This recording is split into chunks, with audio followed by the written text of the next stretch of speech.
Parte il treno, se ne va lontano per arrivare fino a domani. Porta occhi e volti scavati per la vita che gli ha segnati.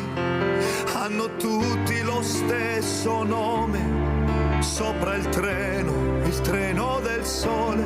Portano sguardi e valigie pesanti sopra quel treno.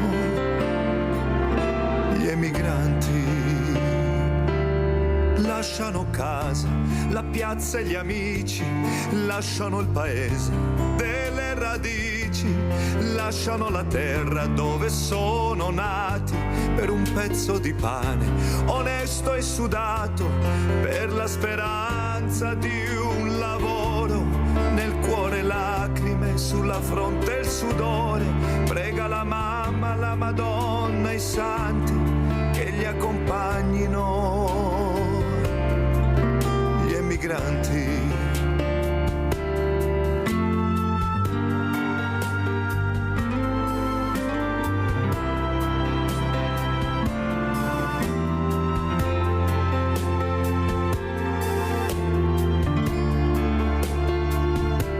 sopra il binario, il treno sferraglia, saluta il mare, saluta la campagna, cambia il tempo ed i colori, cambiano la lingua ed i sapori, passano i mesi e passano gli anni e la vita è sempre più pesante, anche adesso che viene Natale, stringono i denti e vanno avanti.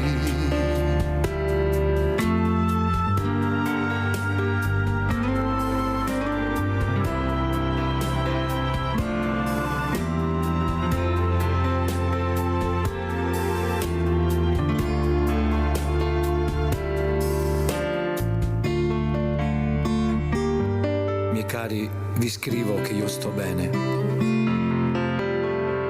Nello scoppio che c'è stato io non c'ero, ma li conoscevo tutti quanti, quei morti nello scoppio, quegli emigranti. E a Natale più non torneranno a portare ai bambini il loro regalo. Ma anche Gesù Cristo, quando è nato, era dentro una capanna, come un emigrato.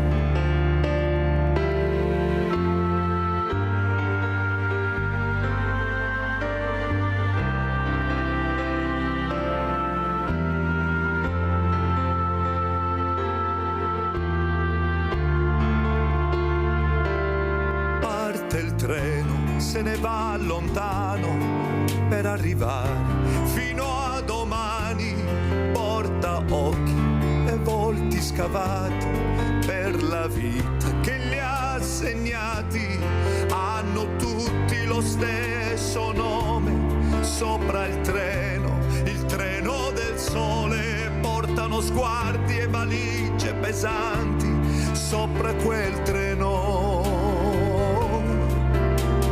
Migranti.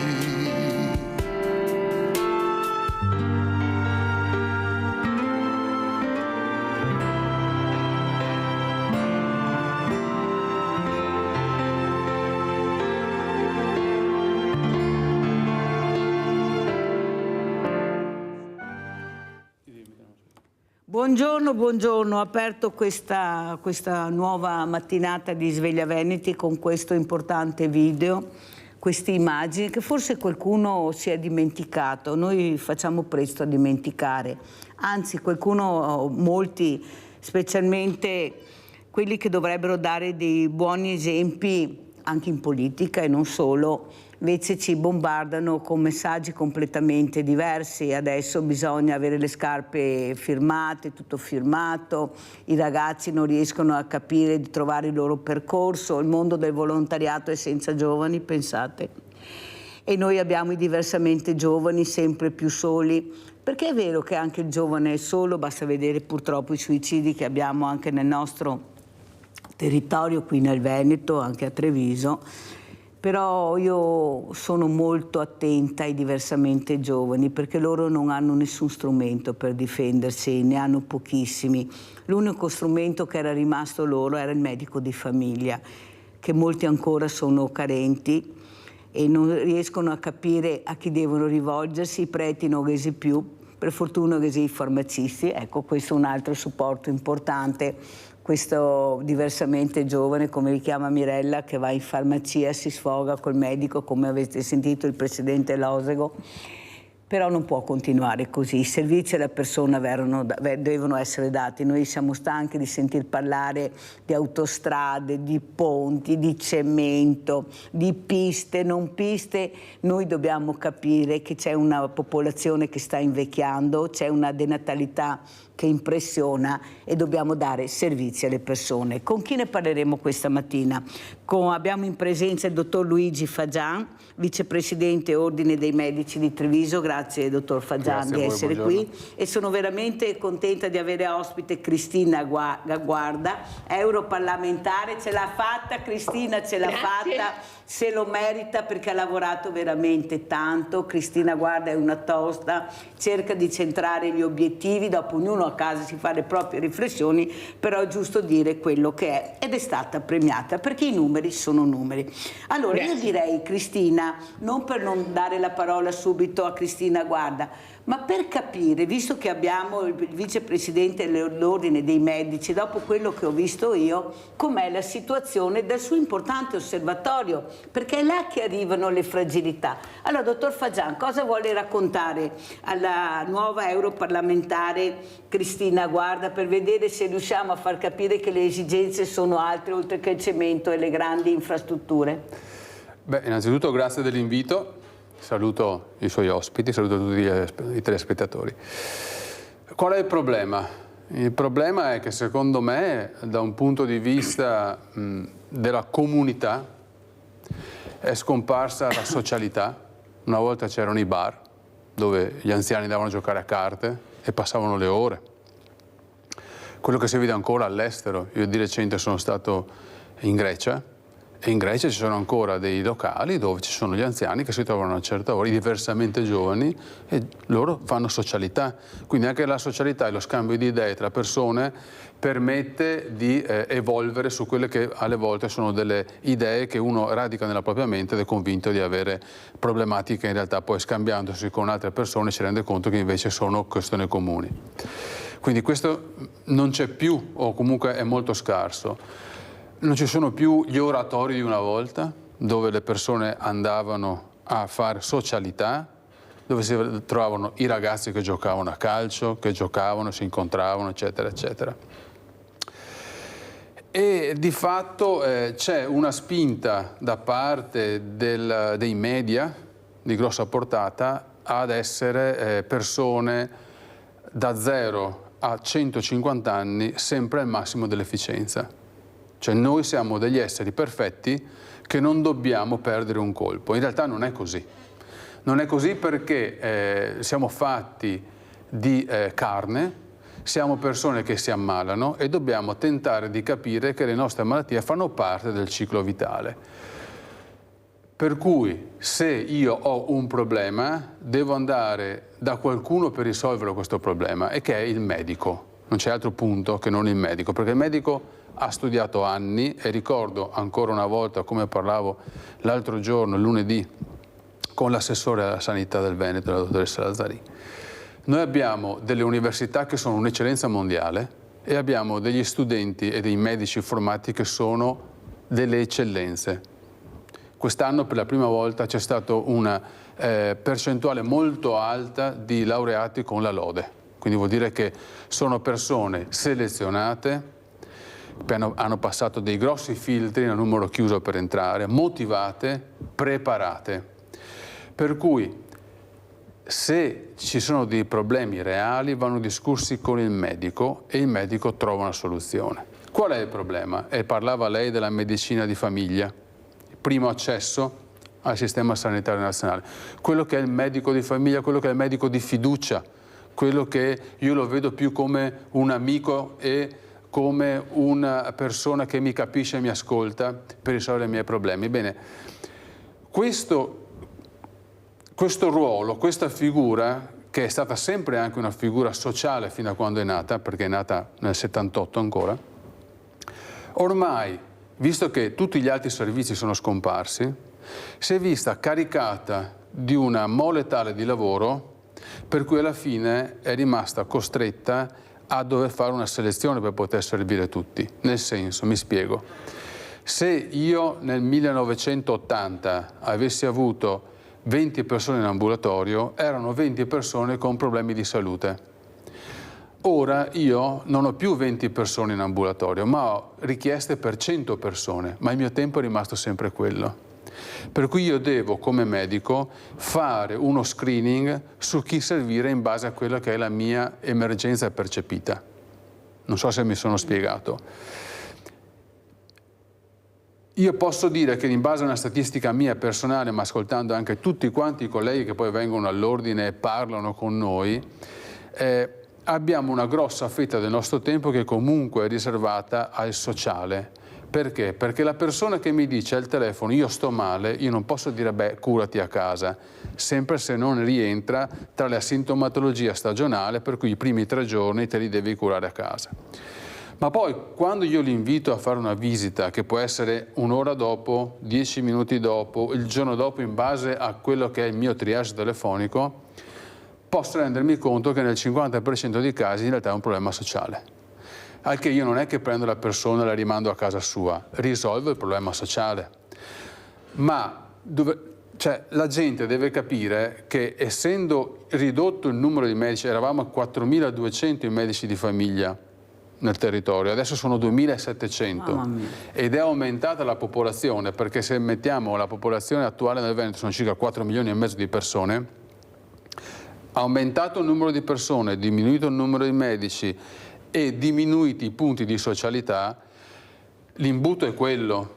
Quindi alla fine io come medico devo dire: senti, tu hai un problema serio, ti visito subito, tu hai un problema che percepisco come un problema sociale, ti devo vedere fra un tot di giorni. Perfetto, molto chiaro, dottor Fagian. Più chiaro di così penso Cristina Guarda, che sì, è europarlamentare, però vive il territorio, vive qui da noi. Anche lei qualche volta avrà bisogno del medico di famiglia, anche lei gira, la fermano perché la conoscono e le domande sono sempre quelle: o la casa, o la salute, o i servizi sociali. Questi sono i 3 punti fermi. Ecco, come commenta le parole Cristina Guarda del dottor Fagian, che il suo è anche come un appello: cercate di capire, ecco, che così non si può andare avanti, dobbiamo trovare assieme delle soluzioni, e per trovare soluzioni bisogna fare rete con una politica che ascolta, con una politica competente, perché bisogna dire anche questo. Prego Cristina Guarda. Voce. Mi sentite? Sì, adesso sì. Ok, mi ritrovo molto in quanto è stato detto da voi e da entrambi, e riconosco le parole di molti miei concittadini. Devo però specificare 2 cose. C'è una differenza sostanziale fra chi vive in città e chi vive ancora in comunità più piccole, come quelle zone marginali che di solito frequento io da un punto di vista appunto sia politico che poi anche personale. Nelle città c'è un senso di abbandono e di solitudine ancora più evidente. Nei comuni più piccoli quello che sto notando è che c'è ancora, per fortuna, un lieve senso di comunità che aiuta a non abbandonare i famosi bar, ma anche ci sono strutture che il comune tiene in vita per generare momenti di socialità, momenti di formazione, di scambio, eccetera, che coinvolgano specialmente le comunità più anziane. E per esempio nella mia comunità di Lonigo c'è vitalità da questo punto di vista, o ad esempio in comuni della Val d'Alpone vedo che c'è invece più una socialità legata all'accompagnamento della persona anziana o over, proprio nel rapporto tra persone che si sostengono a vicenda, che si preoccupano della salute gli uni degli altri. Ho vissuto personalmente l'esperienza di un vicino che abitava da solo, che è stato assistito e è stato salvato dai propri vicini di casa, anche se non abitavano vicinissimi, ma perché si sono resi conto che osservando che c'era la luce accesa da tanto tempo, quindi sono andati ad assisterlo e ad accompagnarlo poi anche nel percorso di ripresa sanitaria. In tutto questo c'è un problema sostanziale, cioè il medico di base che è primo riferimento per tante questioni, come si diceva, sia psicologiche che ovviamente sanitarie, è oberato in questo momento. E quello che ho osservato da consigliera regionale prima è che tutti i medici mi dicono preferiamo andare a lavorare in luoghi in cui c'è un certo tipo di organizzazione sociale, per cui comuni diciamo medio-grandi. Il problema è come attirarli nelle comunità più piccole, perché nelle zone del Basso Vicentino, Basso Veronese, del Basso Padovano, dell'area Berica, per esempio, i comuni più piccoli hanno una carenza incredibile di medici di base e si stanno scervellando per cercare di essere aiutati anche dalla regione ad attirare i giovani medici o i medici a vivere e a servire quel contesto marginale, quel contesto rurale.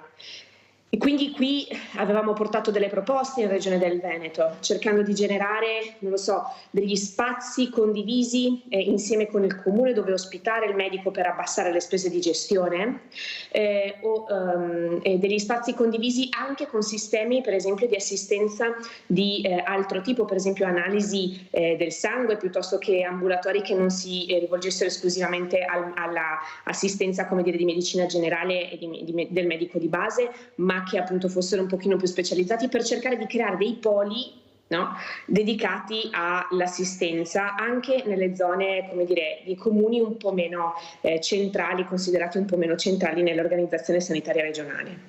L'ultimo passaggio lo voglio fare sulla scelta che ho fatto io di come dedicarmi a queste aree, a questi problemi, perché entrare in un contesto europeo, in un'istituzione europea, significa molto spesso rischiare di allontanarsi dai territori, e questa è la cosa che non voglio, perché in questi 9 anni ho vissuto l'esperienza politica in Veneto dedicandomi alle comunità in cui gli altri non c'erano, e quindi ho scelto di far parte della Commissione Affari Regionali, che è quella che destinerà le risorse per lo sviluppo sociale e anche economico delle regioni d'Europa. E la cosa più bella è pensare di aver già cominciato, nonostante i lavori non siano ufficialmente politicamente avviati, di aver già cominciato a difendere l'utilizzo dei fondi per lo sviluppo sociale delle regioni, tra cui quindi anche tutta la materia sociale e di assistenza sociale e sanitaria, dall'utilizzo che molti ne vogliono fare per l'acquisto di armi. E quindi già abbiamo cominciato in queste 2 settimane, io insieme ad altri 2 o 3 colleghi del mio gruppo, a lavorare in maniera indefessa per questa prevenzione, perché il problema della sicurezza internazionale, delle guerre, eccetera, non può fagocitare fondi necessari per salvaguardare il benessere delle comunità, specie delle comunità che più vengono dimenticate. Penso a quelle montane, penso a quelle del Delta, per esempio per quanto riguarda il nostro Veneto, del tutto il Basso Veneto, o anche le zone di periferia delle nostre città. Ecco, mi fermo qui. Molto chiara, grazie Cristina Guarda, per far capire anche l'impegno che ci sta mettendo con una squadra anche competente, perché di questo abbiamo bisogno. Noi siamo stanchi di non sapere cosa succede in Europa, ecco, le commissioni, perché tutti se la prendono con l'Europa, ma in Europa abbiamo sempre avuto i nostri europarlamentari che firmavano e noi non sapevamo mai niente. Perciò quello che io chiedo, Cristina Guarda, è trasparenza anche su quello che farete in Europa, perché questo fino adesso non c'è mai stato. Noi non abbiamo mai saputo niente dei nostri e cosa fanno i nostri europarlamentari. Nadia da Treviso, poi commentiamo. Vai Nadia. Ciao Mirella, buongiorno ai tuoi ospiti.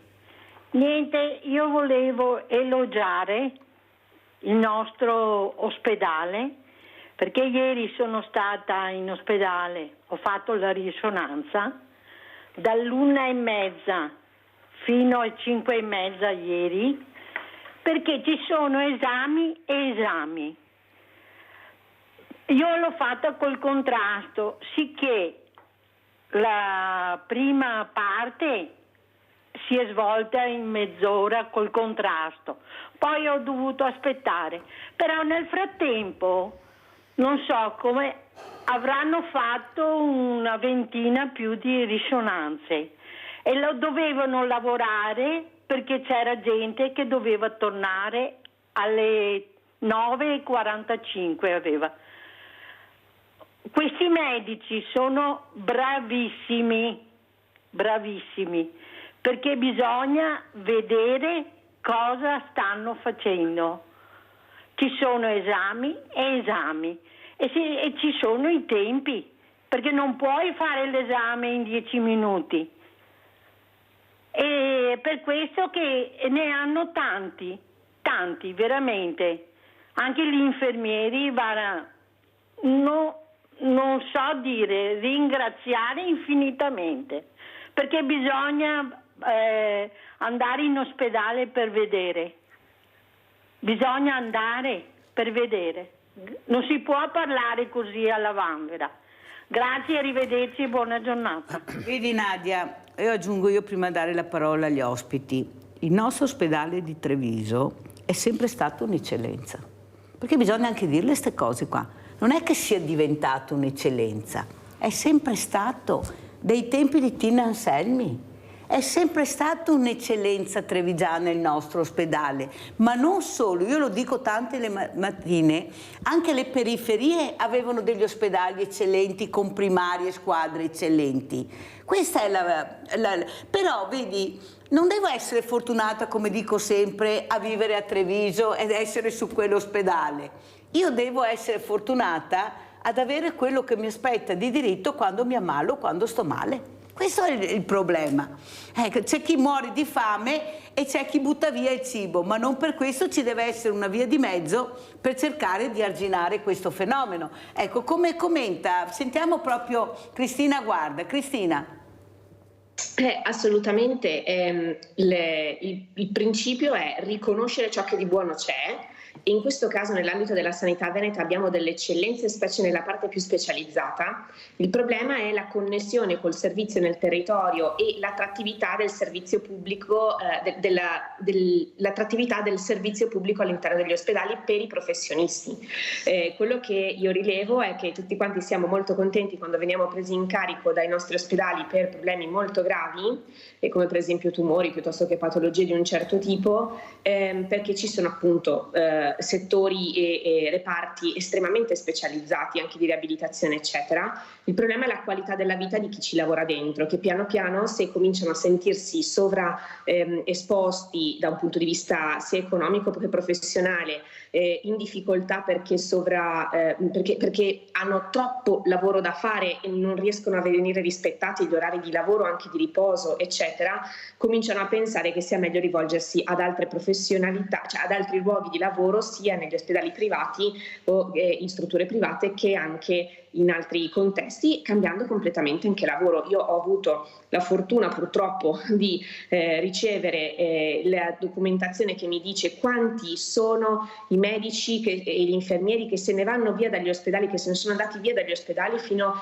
al 2023, in percentuale quelli che se ne sono andati via per pensionamento o perché per libera scelta hanno scelto di andarsene via, la percentuale arriva a toccare più del 70% negli ospedali per medici che decidono di andarsene via per altri motivi che non sono quelli del pensionamento. Sono i più svariati, ma evidentemente c'è una fuga verso altri per lavori che diano più tempo per la famiglia, più tempo per la gestione della propria vita, e quindi il lavoro da fare è quello di dirci ok, teniamo alto il livello di qualità del servizio, ma nel contempo curiamo chi genera la qualità di questo servizio, e quindi la dignità del lavoratore deve sicuramente essere il primo pensiero nel momento in cui una Regione del Veneto e le direzioni generali pensano di riorganizzare o di sistemare quelle che sono le criticità all'interno degli ospedali.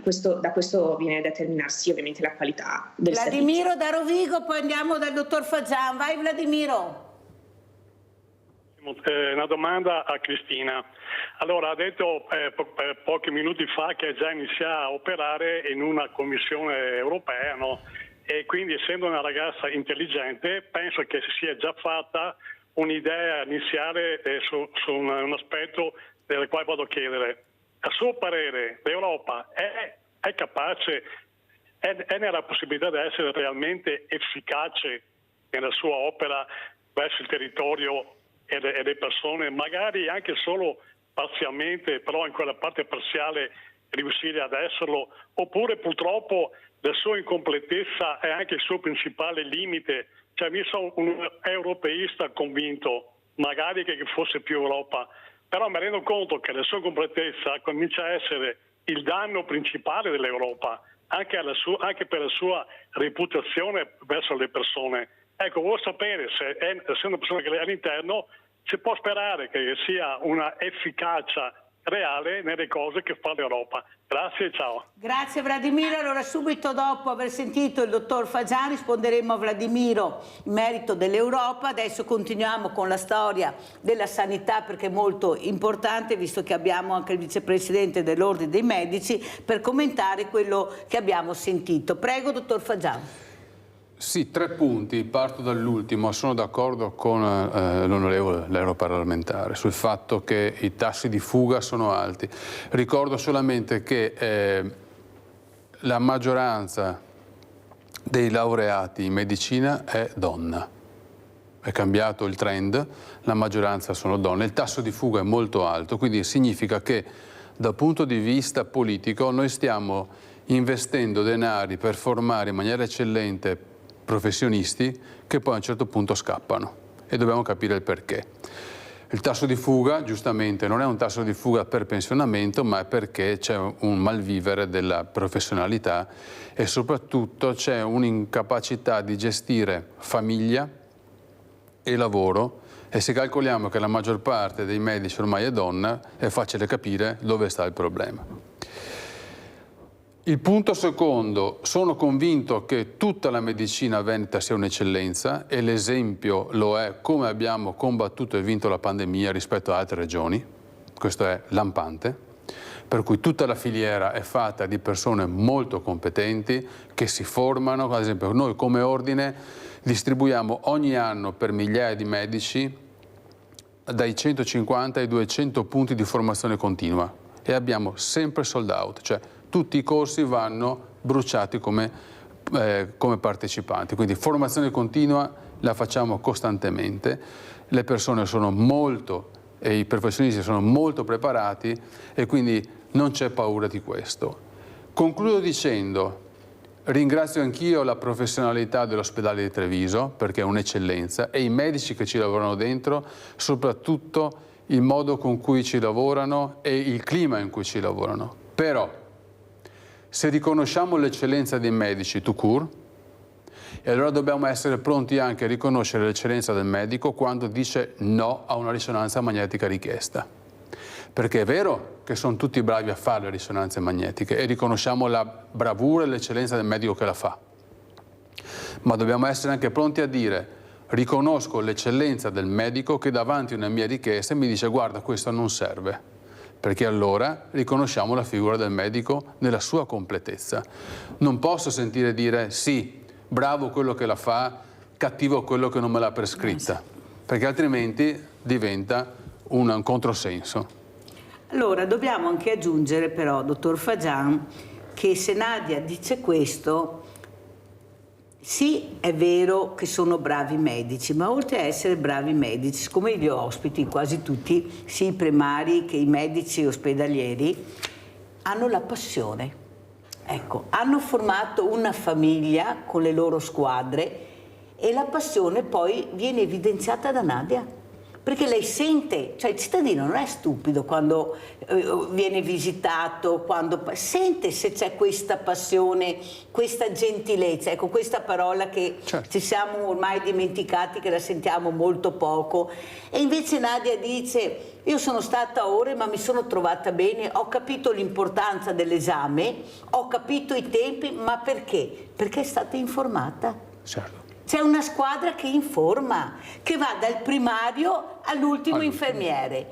Allora è logico che Nadia dice ha fatto bene, io mi sono trovata bene. Si è trovata bene perché ha la fortuna di essere entrata in ospedale dove ci sono i medici che oltre a lavorare hanno la passione del loro lavoro. Cristina Guarda, prego.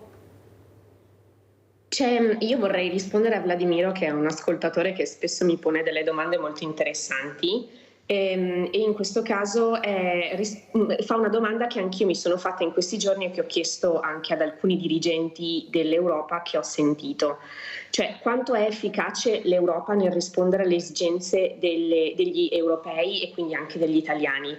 C'è da fare un primo passaggio In Italia c'è un problema sostanziale, cioè che i politici nazionali o regionali anche scaricano sull'Europa le responsabilità di ogni propria inadempienza. Allora sì, ci sono delle responsabilità che derivano dall'Europa, ma in realtà molto spesso è proprio l'incapacità dei politici nazionali a fare delle scelte di qualità adeguate al proprio territorio che vengono nascoste dall'istituzione più lontana, quella che meno si riesce a difendere. Penso per esempio al decreto sulle case green, per esempio, di cui magari un giorno parleremo, non voglio rubare parecchio tempo oggi.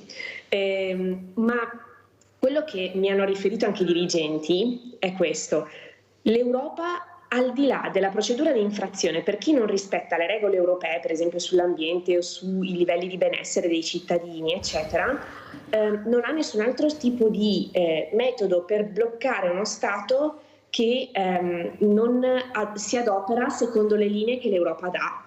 Per esempio i fondi del Piano Nazionale di Ripresa e Resilienza, i fondi che sono stati generati durante l'epoca del Covid per cercare di tenere in piedi il nostro sistema e specialmente quello italiano, avevano degli obiettivi, per esempio quello di non provocare danni alla natura, oppure di essere utilizzati per il 50% per lo sviluppo del potenziale femminile, cioè quindi delle lavoratrici femminili, dei servizi per sostenere il lavoro sociale delle donne nelle famiglie, eccetera, no? Il lavoro di assistenza per anziani piuttosto che per i bambini, eccetera. E non sono stati utilizzati per questo, sono stati utilizzati per grandi opere che danneggiano la natura, oppure sono stati utilizzati per grandi progetti che però non includono l'empowerment femminile, come viene detto in Europa, cioè quindi lo sviluppo del potenziale delle donne all'interno della società. E quindi ci ricolleghiamo anche alla questione sanitaria, cioè quello che si diceva prima, appunto, che appunto abbiamo un problema che è quello una grande competenza femminile all'interno delle nostre anche aziende sanitarie, quindi i nostri ospedali, che non viene però corrisposto da un sistema di lavoro che sia adeguato ad accogliere la dualità della donna lavoratrice e donna madre, e anche del lavoratore genitore. Ecco.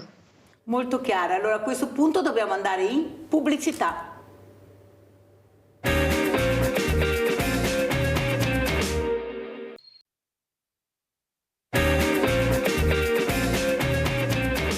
Dottor Fagian, ho male. Dottor Fagian, perché non mi visita? Dottor Fagian, perché non mi ordina le medicine? Ma perché io ho tanto male e lei non mi dice niente? E cosa risponde il dottor Fagian? Torno al discorso di prima, nel senso che se riconosciamo un'eccellenza nella medicina veneta, dobbiamo riconoscere l'eccellenza a 360 gradi. Quindi non può stare in piedi la regola che io sono un bravo medico solamente se rispondo in maniera affermativa a una domanda del mio paziente. Ho bisogno di questo? Ecco. Ho bisogno della visita? Ecco. Ho bisogno della risonanza? Ecco. Ho bisogno di essere visto a casa? Ecco. Se ci sono dei no da dire perché è riconosciuta l'eccellenza del sanitario, anche in quel frangente bisogna riconoscerla. Cioè, ho febbre da 20 minuti, devo essere visitato. Non può essere che io sono un'eccellenza se dico corro a casa tua e ti visito, ma deve passare il concetto che è un'eccellenza anche dire stai a casa tua, ti dico come comportarti per i primi tot giorni, dopodiché ci risentiamo.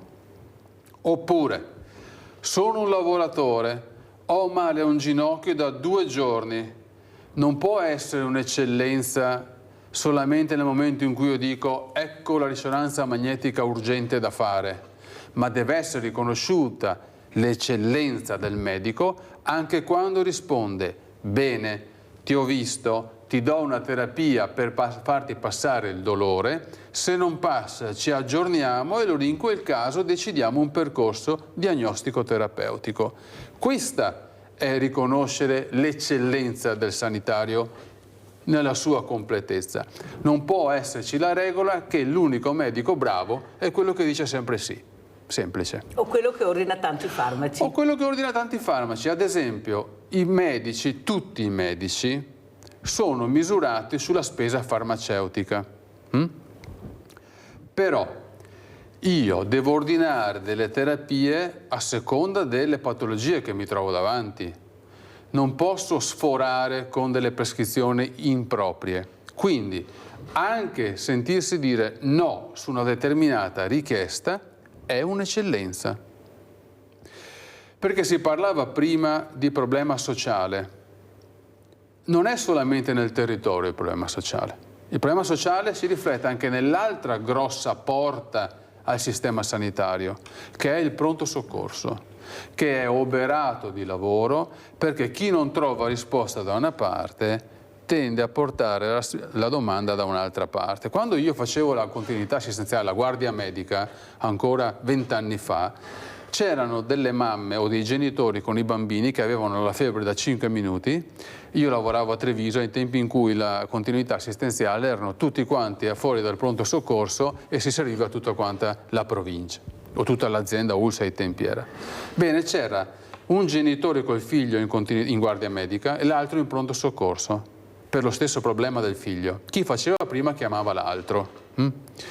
Ora abbiamo problemi di socialità nel pronto soccorso con persone molto anziane che non hanno un vero e proprio caregiver perché nessuno ha la possibilità di gestirlo, perché i figli lavorano, la società impone spesso nelle famiglie il doppio lavoro, mamma, papà, nella stessa famiglia per poter sbancare alla fine del mese, e i medici che devono dimettere queste persone anziane perché di fatto o l'iter diagnostico terapeutico è concluso oppure non c'era un vero e proprio problema, e queste famiglie in panico perché dicono non sappiamo a chi affidare l'anziano. Questo è un problema politico, è un problema sociale.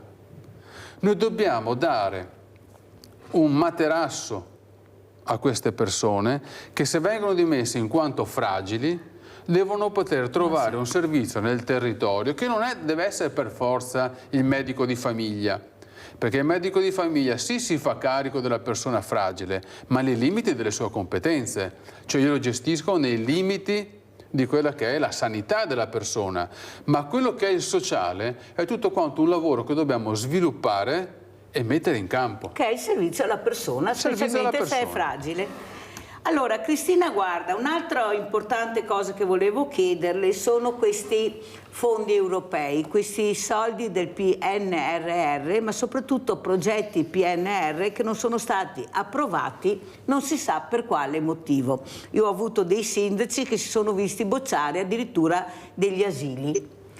Capisce bene che la mia domanda è questa, ma non è giunto il momento che questi europarlamentari riescono a portare avanti questi progetti loro, che sono in Europa, per vedere se si riesce a capire veramente i progetti buoni quali sono e i progetti da bocciare?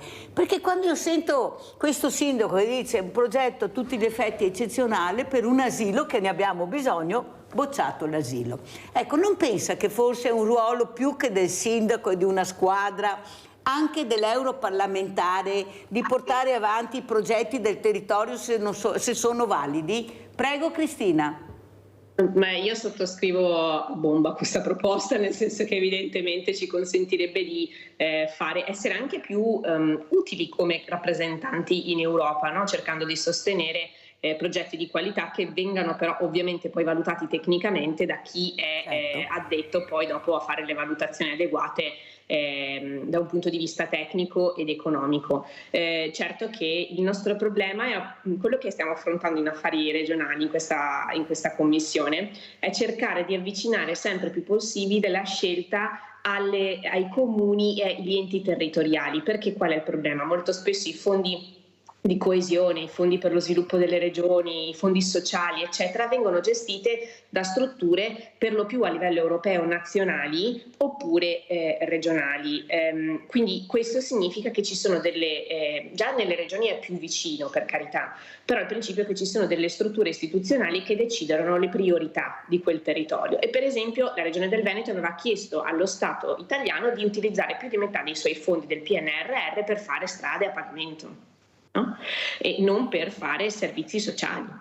non per sviluppare il trasporto pubblico locale. Quindi probabilmente un comune o una rete di comuni avrebbe chiesto altre cose rispetto a questo, addirittura aveva chiesto di utilizzare una buona parte dei fondi del PNRR per fare una linea di acquedotto dedicata esclusivamente alle aziende conciarie dell'Ovest Vicentino per garantire acqua priva di inquinanti e per garantire acqua anche in epoca di siccità. Cioè, il tutto appunto oggettivamente parlando potrebbe risultare inopportuno quando ci sono delle emergenze sociali di un certo tipo, quando ci sono delle emergenze territoriali di un certo tipo.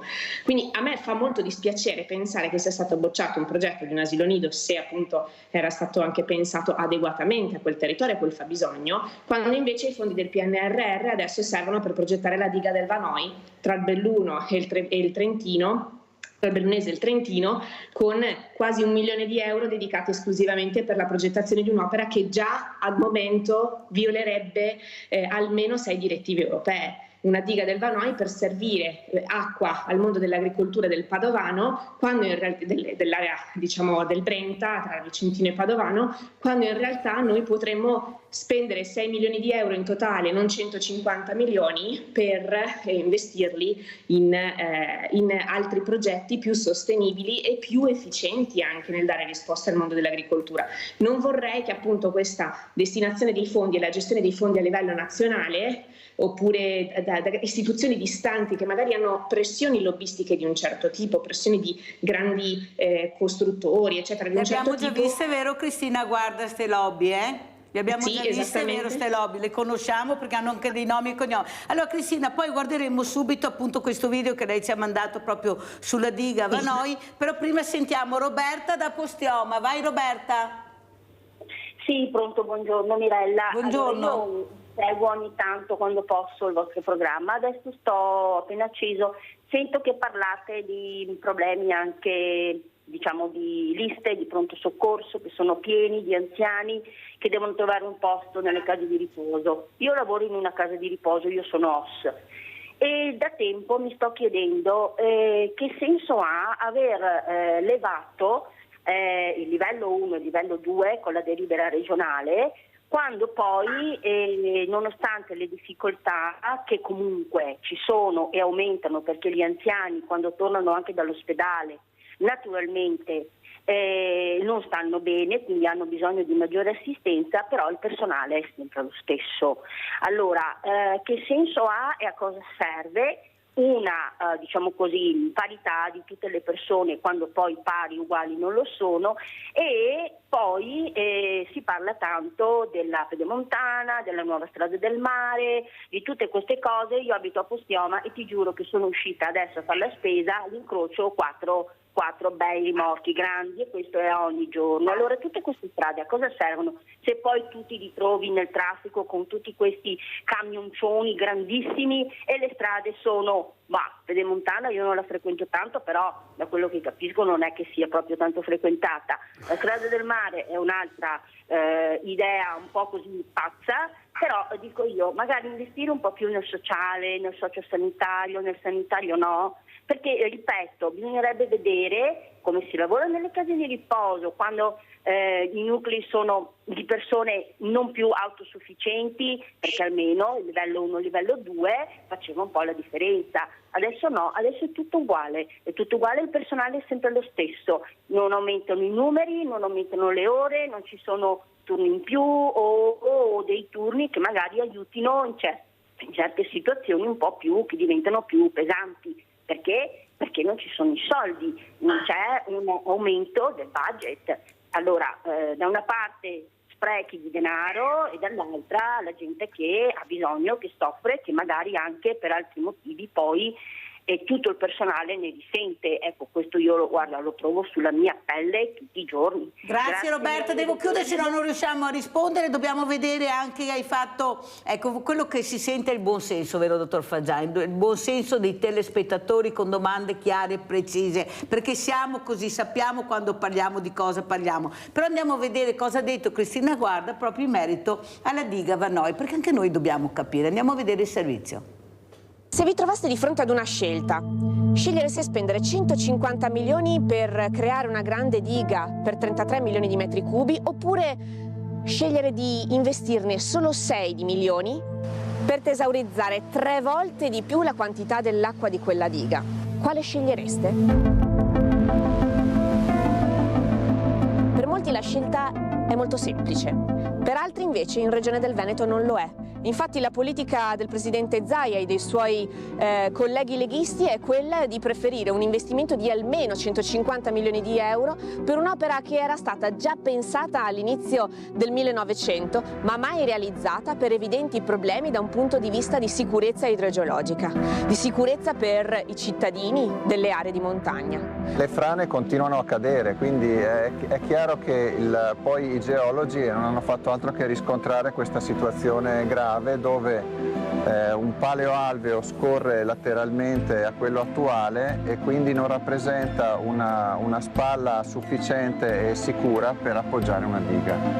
Quindi essenzialmente anche la provincia di Trento ha classificato questa come un'area estremamente delicata da un punto di vista idrogeologico e a rischio. Assolutamente, noi non potremmo costruire neanche una tettoia in questo ambito. Però stranamente c'è qualcuno che crede che si possa riempire con una massa enorme d'acqua facendola franca. Se non sbaglio è dal 1922 fino anche agli anni 2000 che tutti gli studi geologici hanno dato un inquadramento di pericolosità di quest'area da un punto di vista tecnico. Sì, è proprio così. Se fosse stato facile realizzare una diga in questa valle la si sarebbe fatta negli anni 60 probabilmente, quando c'era la corsa all'idroelettrico. Di fatto sono state già occupate tutte le valli laterali e parallele di questa e quindi è incredibile che appunto si voglia insistere nello sbarrare l'ultima valle rimasta. Oggi invece questo progetto viene rilanciato, nonostante in questi anni la ricerca sia stata avanzata e la stessa Regione del Veneto abbia pensato ad una soluzione efficace ed efficiente decisamente migliore. Aree forestali di infiltrazione. Se ne facessimo con 6 milioni di euro, almeno 100, riusciremo a tesaurizzare 100 milioni di metri cubi di acqua all'anno per rispondere all'emergenza siccità delle imprese agricole. Allora, quale scelta fareste voi? Ci troviamo a confine fra Trentino Alto Adige e Veneto e qui c'è un'altra diga, la diga di Valschener. In questo bacino aveva un potenziale di contenimento di 9 milioni di metri cubi di acqua, ma in realtà a causa dei sedimenti che man mano si sono aggiunti a causa dell'erosione di alluvioni, il potenziale in realtà si è ridotto drasticamente a 3 milioni e mezzo. È evidente che quindi c'è un problema che è storico, che riguarda i nostri territori e che riguarda appunto la manutenzione dei bacini, anche di quelli che sono nel nostro Veneto e nella provincia di Belluno, che da 12 anni addirittura non vengono più toccati e quindi questo genera una riduzione del potenziale sia del bacino ma anche della produzione idroelettrica se prevista. E quindi questo purtroppo succederà anche nella Valle del Vanoi con la diga del Vanoi. L'obiettivo che dobbiamo avere è quello di utilizzare quello che abbiamo ad oggi nel suo massimo potenziale e l'obiettivo numero 2 deve essere quello di cominciare ad utilizzare bene i fondi europei, per esempio quelli del REPowerEU, per andare ad efficientare le turbine che producono energia idroelettrica oggi nei nostri territori. Ed eccoci qua, questo è l'esempio concreto della nostra alternativa alla diga del Vanoi, perché un'area forestale di infiltrazione come questa consente attraverso questi canali di infiltrare fino a 5 milioni di metri cubi di acqua in un giorno attraverso un solo ettaro di area forestale. Beh, ecco, l'alternativa è evidentemente molto interessante e anche dal punto di vista economico. Se la Regione del Veneto 15 anni fa avesse finanziato il progetto del Consorzio Brenta, cioè il progetto Democrito, per realizzare 100 ettari di area forestale di infiltrazione, oggi da 15 anni avremo operativo una serie di boschi di aree forestali di infiltrazioni, 100 ettari, per consentirci di infiltrare fino a 100 milioni di metri cubi di acqua in un intero anno. È un evidente vantaggio per l'agricoltura, per la garanzia dei nostri acquedotti, per il mondo dell'impresa e ovviamente per la tutela dei nostri habitat. E adesso rispondiamo, dopo aver sentito quello che ha detto Cristina Guarda sulla diga Vanoi, invece rispondiamo a Roberta da Postioma. Dottor Fagian, cosa rispondiamo a Roberta, una OSS che ha detto che le cose dovrebbero andare diversamente? Evidentemente la sanità non è una priorità. Cioè noi stiamo ragionando, come tutti quanti gli altri servizi sanitari del territorio e ospedalieri, riduzione del numero degli operatori, aumento della popolazione, aumento della domanda. Va da sé che l'equazione è sempre quella. Se io aumento la domanda e riduco l'offerta, si creano delle code, c'è poco da fare. Ci mettiamo poi i tassi di fuga. Logicamente, come dicevo prima, noi formiamo, spendiamo soldi per formare eccellenti professionisti, ma non li mettiamo in condizione di lavorare per quello che hanno effettivamente studiato al servizio della persona. Uno dei più grossi problemi, a mio modo di vedere, della sanità attuale è l'eccesso di burocrazia che schiaccia proprio la parte professionale dei medici.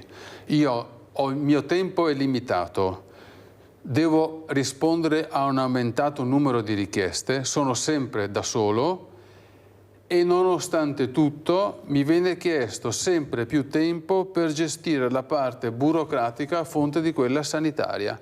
Quindi o ci mettiamo nell'ordine di idee politicamente di ridurre la parte burocratica richiesta, aumentare l'offerta trattenendo chi ho formato, quindi non solamente da un punto di vista economico, ma anche da un punto di vista organizzativo, per dare risposte. Oppure noi arriveremo a un'implosione di sistema. Grazie al dottor Luigi Fagian, vicepresidente Ordine dei Medici di Treviso, di essere stato con noi. Allora Cristina, guardi, io le manderò anche, la farò mettere in contatto con una persona che è Andrea Dan, Associazione Emanuela, che ha perso la figlia in un incidente stradale, che sta cercando di portare avanti l'airbag nelle moto, obbligatorio. Ecco, vorrà arrivare a Strasburgo, me l'ha detto lui, io lo metterò in contatto perché è una persona tosta che non molla, perché penso sia una soluzione molto importante che lui vuole proporre, visto i morti che abbiamo nelle strade anche in questo periodo. Perciò Cristina, guarda, se lei mi autorizza io le darò i contatti a Andrea Dan suoi per capire se veramente c'è la volontà di aiutare queste persone che veramente con proposte serie e concrete vogliono migliorare la qualità della vita di tutti noi. Prego Cristina, come ci saluta? Grazie Mirella, assolutamente a disposizione per amplificare il messaggio di questa famiglia. Ringrazio il dottor Fagian per averci ricordato della dignità dei professionisti che lavorano nella nostra sanità e ribadisco, probabilmente un modo anche per cominciare a sostenere il buon utilizzo dei fondi europei per costruire le strutture utili per garantire il servizio sanitario è quello di finanziare l'assunzione delle persone che possono lavorare all'interno della sanità, cercare di ridurre il carico di lavoro e al contempo valorizzare anche economicamente il lavoro dei nostri infermieri e degli OSS, oltre che dei medici, che sono davvero sottopagati rispetto alla quantità e alla qualità del lavoro che sono chiamati a fare. Grazie Cristina Guarda, europarlamentare europea da poco ma con molte idee che vuole portare avanti, progetti importanti. Grazie e buon lavoro veramente, e quando vorrà noi siamo qui per sentire le proposte e la trasparenza su quello che viene fatto anche in Europa. Grazie pubblicità.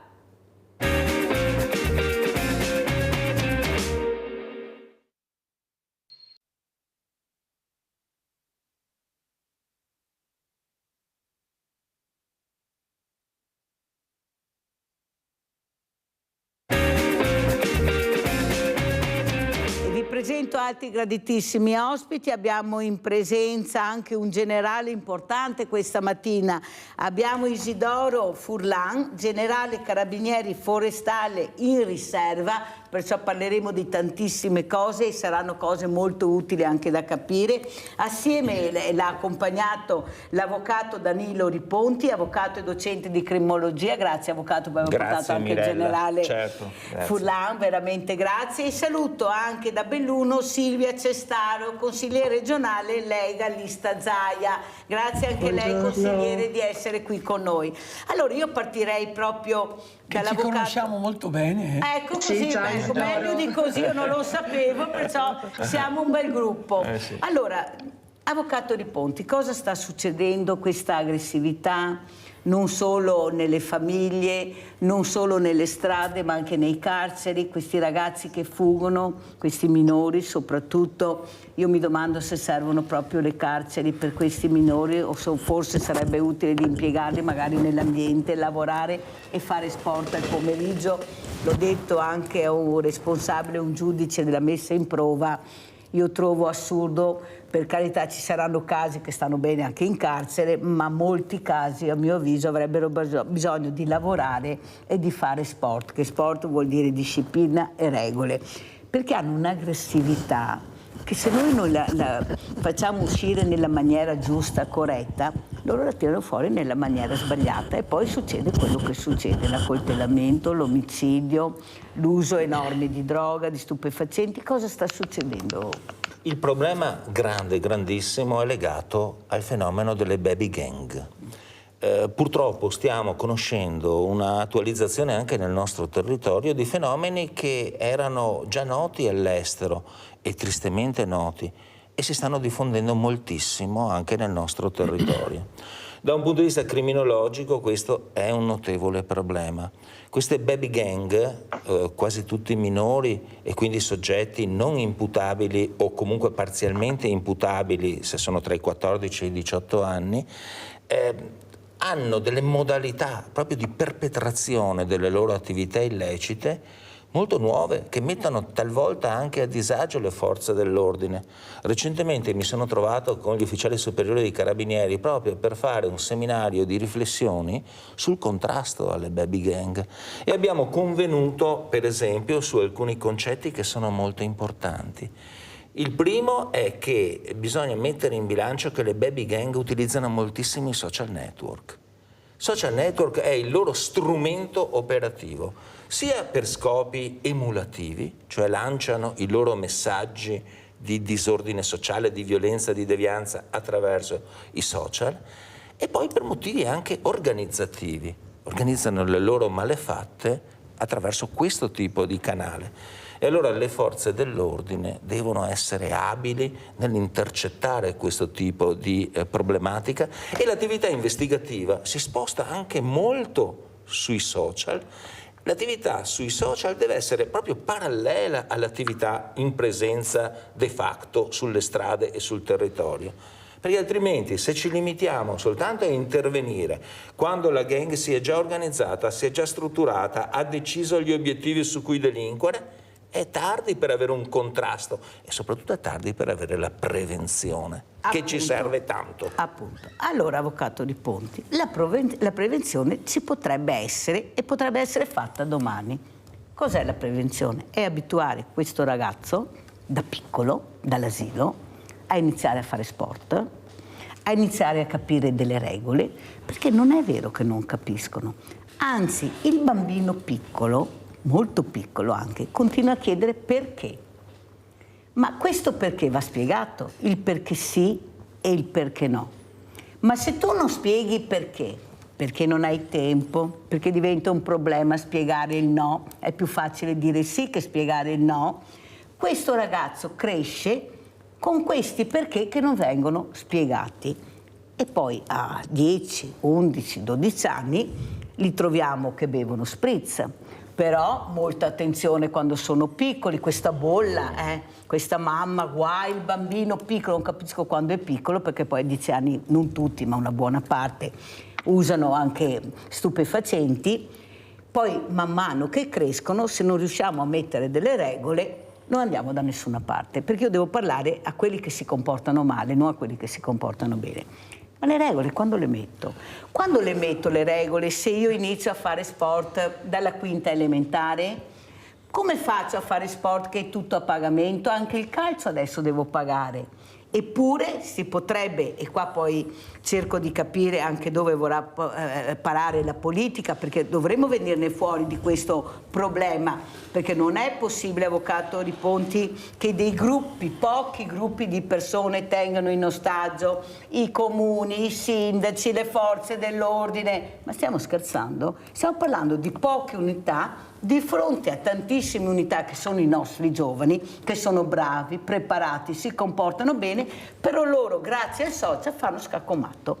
E questo non è possibile. Qui ci vogliono delle leggi severe. Generale, cosa dice lei che capisce cosa vuol dire regole, comportamento che deve essere attento alle regole? Tu devi avere delle regole nelle vita, non puoi non avere mai le regole. Prego, generale. Ma è un argomento molto difficile questo, perché c'è la famiglia che delega molto alle istituzioni e alla scuola, dove invece il padre e la madre devono mettere la dritta.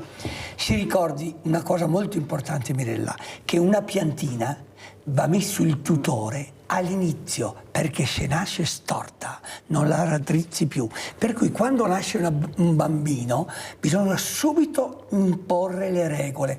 Quando nasce una pianta gli si mette subito il tutore. Il tutore non è altro che un palo che viene allineato alla piantina e con una fustella viene legato. La piantina nasce diritta, perché il fusto deve essere diritto. Un bambino non deve all'inizio perdere le regole. I genitori non devono delegare, devono operare, essere operativi. Però, generale, concordo pienamente. faccio un appunto. Ma se io sono un bambino che non ho la fortuna di avere queste regole dalla famiglia perché non ce l'ho, non posso delegare tutto alla scuola, perché la scuola può fare un certo supporto, poi devo avere un aiuto esterno, che sono i servizi sociali, che sono quei servizi anche che mi danno la possibilità di avere quello che mi aspetta di diritto, perché sono fragile, sono un bambino e io da solo non posso difendermi. Sto pensando a Scampia, a quelli 2 bambini in rianimazione che non c'entrano niente e che si salveranno per miracolo. Ma perché non si interviene? Ecco la prevenzione a 360 gradi. Allora sentiamo Silvia Cestaro. La prevenzione, è inutile curare quando si è già ammalati gravemente, bisogna fare prevenzione, investire sulla famiglia. E qua tutto si parla, però lei sa come la penso, Cestaro. Ecco, è venuta anche ai convegni che abbiamo fatto, perché siamo veramente disperati. Io ho un banco solidale, so cosa vuol dire aiutare le fragilità. Prego, Cestaro. Sì, io credo che si parta anche da un concetto sbagliato. Molto spesso si pensa che i ragazzi che compiono questi atti di delinquenza, perché questo sono, siano ragazzi di famiglie disagiate, ma abbiamo i numeri e le prove che non è sempre così. Molto spesso sono figli di famiglie per bene, come si suol dire, italiani, ragazzi che studiano, che hanno possibilità e che entrano poi in contatto con magari invece ragazzi che provengono da famiglie con maggiore difficoltà. E questa qua è una cosa da tenere molto presente, perché vuol dire che non sempre le azioni che si mettono in campo devono essere uguali per tutti. Per quanto riguarda la prevenzione, sì, è vero che non ci si può sostituire alla famiglia, anzi non si dovrebbe. Non dovrebbe essere che l'ente pubblico si sostituisce alla famiglia. È anche vero che dipende molto dalla sensibilità dei sindaci. Io sono stata amministratore per 15 anni e come amministratore, come sindaco, ho sempre cercato di fornire a tutti quanti, tutte le famiglie, quelli che erano i famosi accessi allo sport. Il comune pagava e dava degli aiuti per la piscina, per lo sci, per il fondo, per l'arrampicata, tutto quello che si poteva fare, cercando di mettere a disposizione i campi sportivi senza far pagare alle famiglie. È chiaro che io provengo da un territorio completamente diverso, dove molto meno ci sono le influenze di questi tipi di purtroppo di casistiche di ragazzi. Quando si parla di città l'approccio è molto diverso perché si fa fatica a controllarlo. Però da un certo punto di vista quello che posso dire io è che molto spesso la colpa non è né della società, non è nemmeno delle compagnie, ma dei genitori che chiudono gli occhi. Perché se un genitore non si prende la briga di chiedere al proprio figlio di 10, 12, 13, 15 anni dove è stato fino alle 2 del mattino, cosa che io ho 2 figli non avrebbero mai fatto, lì è il genitore che manca, che sia uno, che siano 2 genitori. Bisogna avere la responsabilità, bisogna rendersi conto che questi sono bambini ancora e, come diceva prima il generale, devono essere accompagnati fin dall'inizio. Ma non è che poi quando hanno 12 anni si ritiene che sono grandi e ci si gira dall'altra parte. Questa cosa qua continua, neanche quando hanno 20 anni delle volte non sono maturi e non sono capaci. Se non seminiamo bene fin dall'inizio, poi è vero, abbiamo un problema grandissimo in Italia, che è quello dei minori che vengono staccati dalle famiglie. Io sono sempre stata molto contraria all'approccio che le istituzioni, che la legge prevede, il fatto per esempio che se una famiglia ha più figli, questi vengano divisi in famiglie diverse, non possano rimanere insieme. La trovo un'atrocità dal punto di vista di mamma soprattutto, perché questi ragazzi hanno bisogno di supporto. È difficile anche trovare delle famiglie che accolgano in maniera sana sempre questi ragazzi. Non è una situazione facilissima da riuscire a gestire. Infatti ne stiamo parlando, Cestaro, purtroppo di queste cose. Allora, avvocato Di Ponti, la consigliere Cestaro ha detto una cosa importante: buone famiglie, bravi ragazzi. Cosa vuol dire buone famiglie, bravi ragazzi? Si fa sempre un distinguo. E invece io direi che dobbiamo iniziare a parlare di persone, di comunità. È una buona comunità dove vivo o è una cattiva comunità? Ci sono persone per bene o ci sono molte persone di malaffare? Perché io devo capire il contesto. È inutile fare, e io torno a Scampia perché queste bambine le ho qua, come si fa a fare queste vele di 800 unità senza una scuola, senza un asilo, senza un punto di riferimento delle forze dell'ordine? Buttati là. Però sono viste come cattive famiglie, tutte quante, sono persone emarginate, eccole qua, guarda come si comportano. Ma la prevenzione dove è stata fatta? Nel momento che tu mi costruisci grandi ingegneri, grandi architetti queste vele e poi non mi dai il supporto, perché sai cosa entrerà su questo, cosa faccio io che sono piccolo? Devo avere la fortuna di diventare grande, che non mi succeda qualcosa, perché nessuno mi guarderà e nessuno mi proteggerà. Prego, ma succede anche qua. Il concetto di comunità è un concetto importantissimo. Io non voglio fare argomenti o svolgere tesi di natura criminologica, ma moltissimo pensiero criminologico si incentra proprio sul concetto di aree delinquenziali, che diventano dei fattori di forzatura addirittura nella fase di crescita dei giovani in direzioni inopportune. Quello che diceva la consigliera in precedenza comunque è assolutamente esatto, perché se si vuole fare la prevenzione bisogna partire dalle famiglie, e bisogna partire dalle famiglie che purtroppo in questo periodo sono spesso in crisi di per sé, proprio la dinamica delle coppie che si sciolgono, che divorziano. Aggiungo un altro fattore molto inquietante, che allora quando le famiglie vanno in crisi e subentrano in qualche misura le istituzioni scolastiche, e ci sono certi professori che si fanno carico di alcuni giovani per cercare di indirizzarli, per cercare anche di svolgere un corretto ius corrigendi, cioè sono talvolta gli stessi genitori che aggrediscono i professori che hanno esercitato una funzione educativa autorevole. Fermo, avvocato. E questo è grave. Fermo. E chi è che ha dato il permesso di entrare i genitori nella scuola durante le ore di lezione? Una volta la scuola era chiusa e il famoso bidello, se questo genitore arrivava in orario che non era consono allo studio, non entravi. scuole aperte, ma per ritrovarci in questa maniera, che i genitori aggrediscono questi dirigenti, questi professori che difendono l'indefendibile. E questa è la scuola aperta, consigliera Cestaro. Ma perché la nostra è una società permissivista? Prima si parlava di ospedali, ma secondo lei è possibile che un infermiere, un osso o un medico vengano aggrediti all'interno di un ospedale?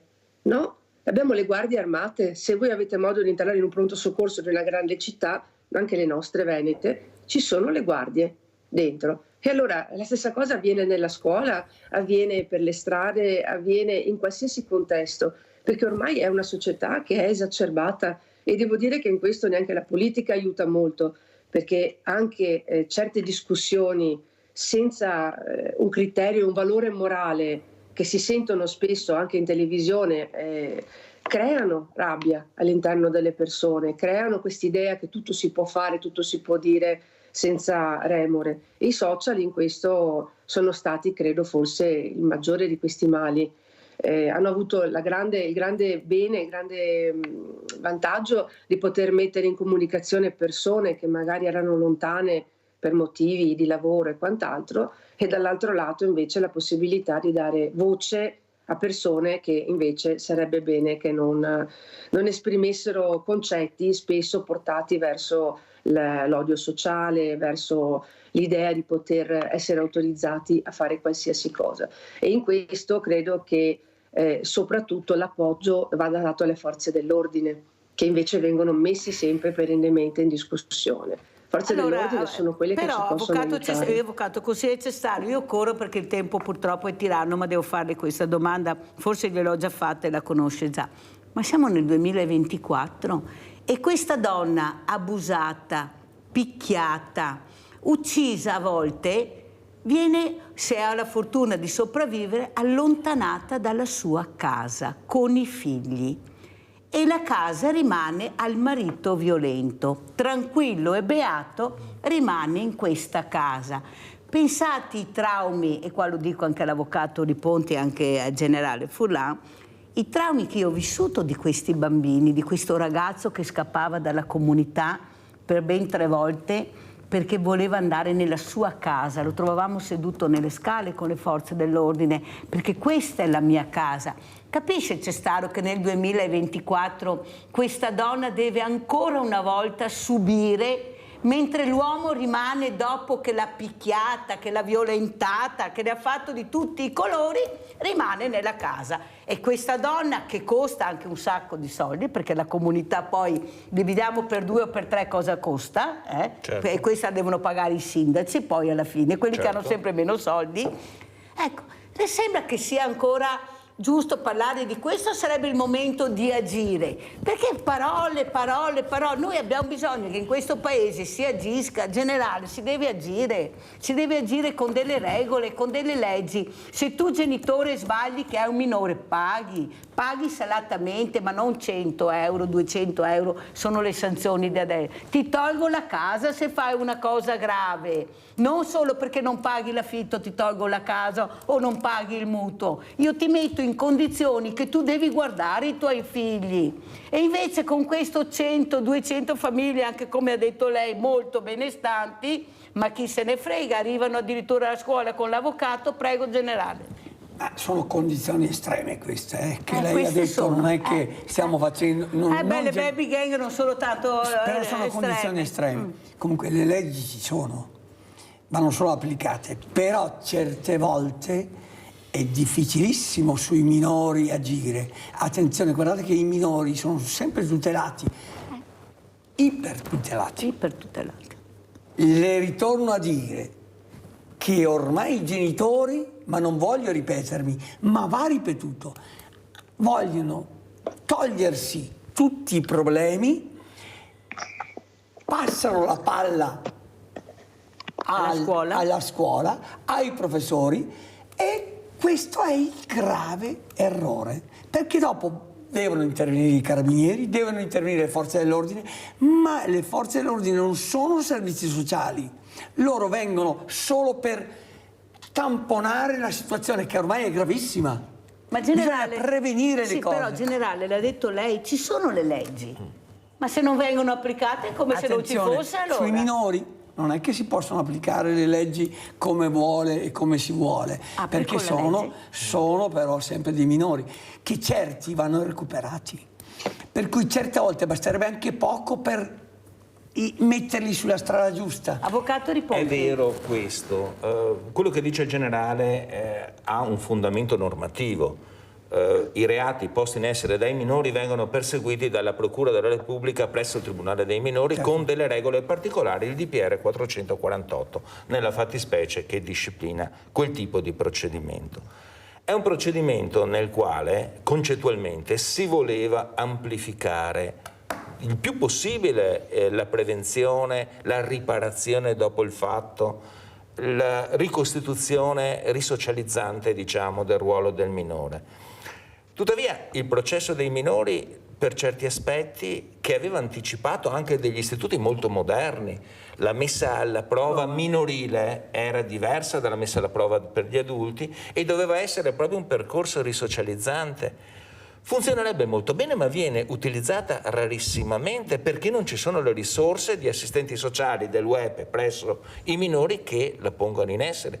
E allora si preferisce piuttosto applicare il perdono giudiziale, che è uno stampone che dice vabbè, per questa volta lasciamo stare, perché è impegnativo tutto il percorso risocializzante che si attua soltanto in pochi, limitati casi.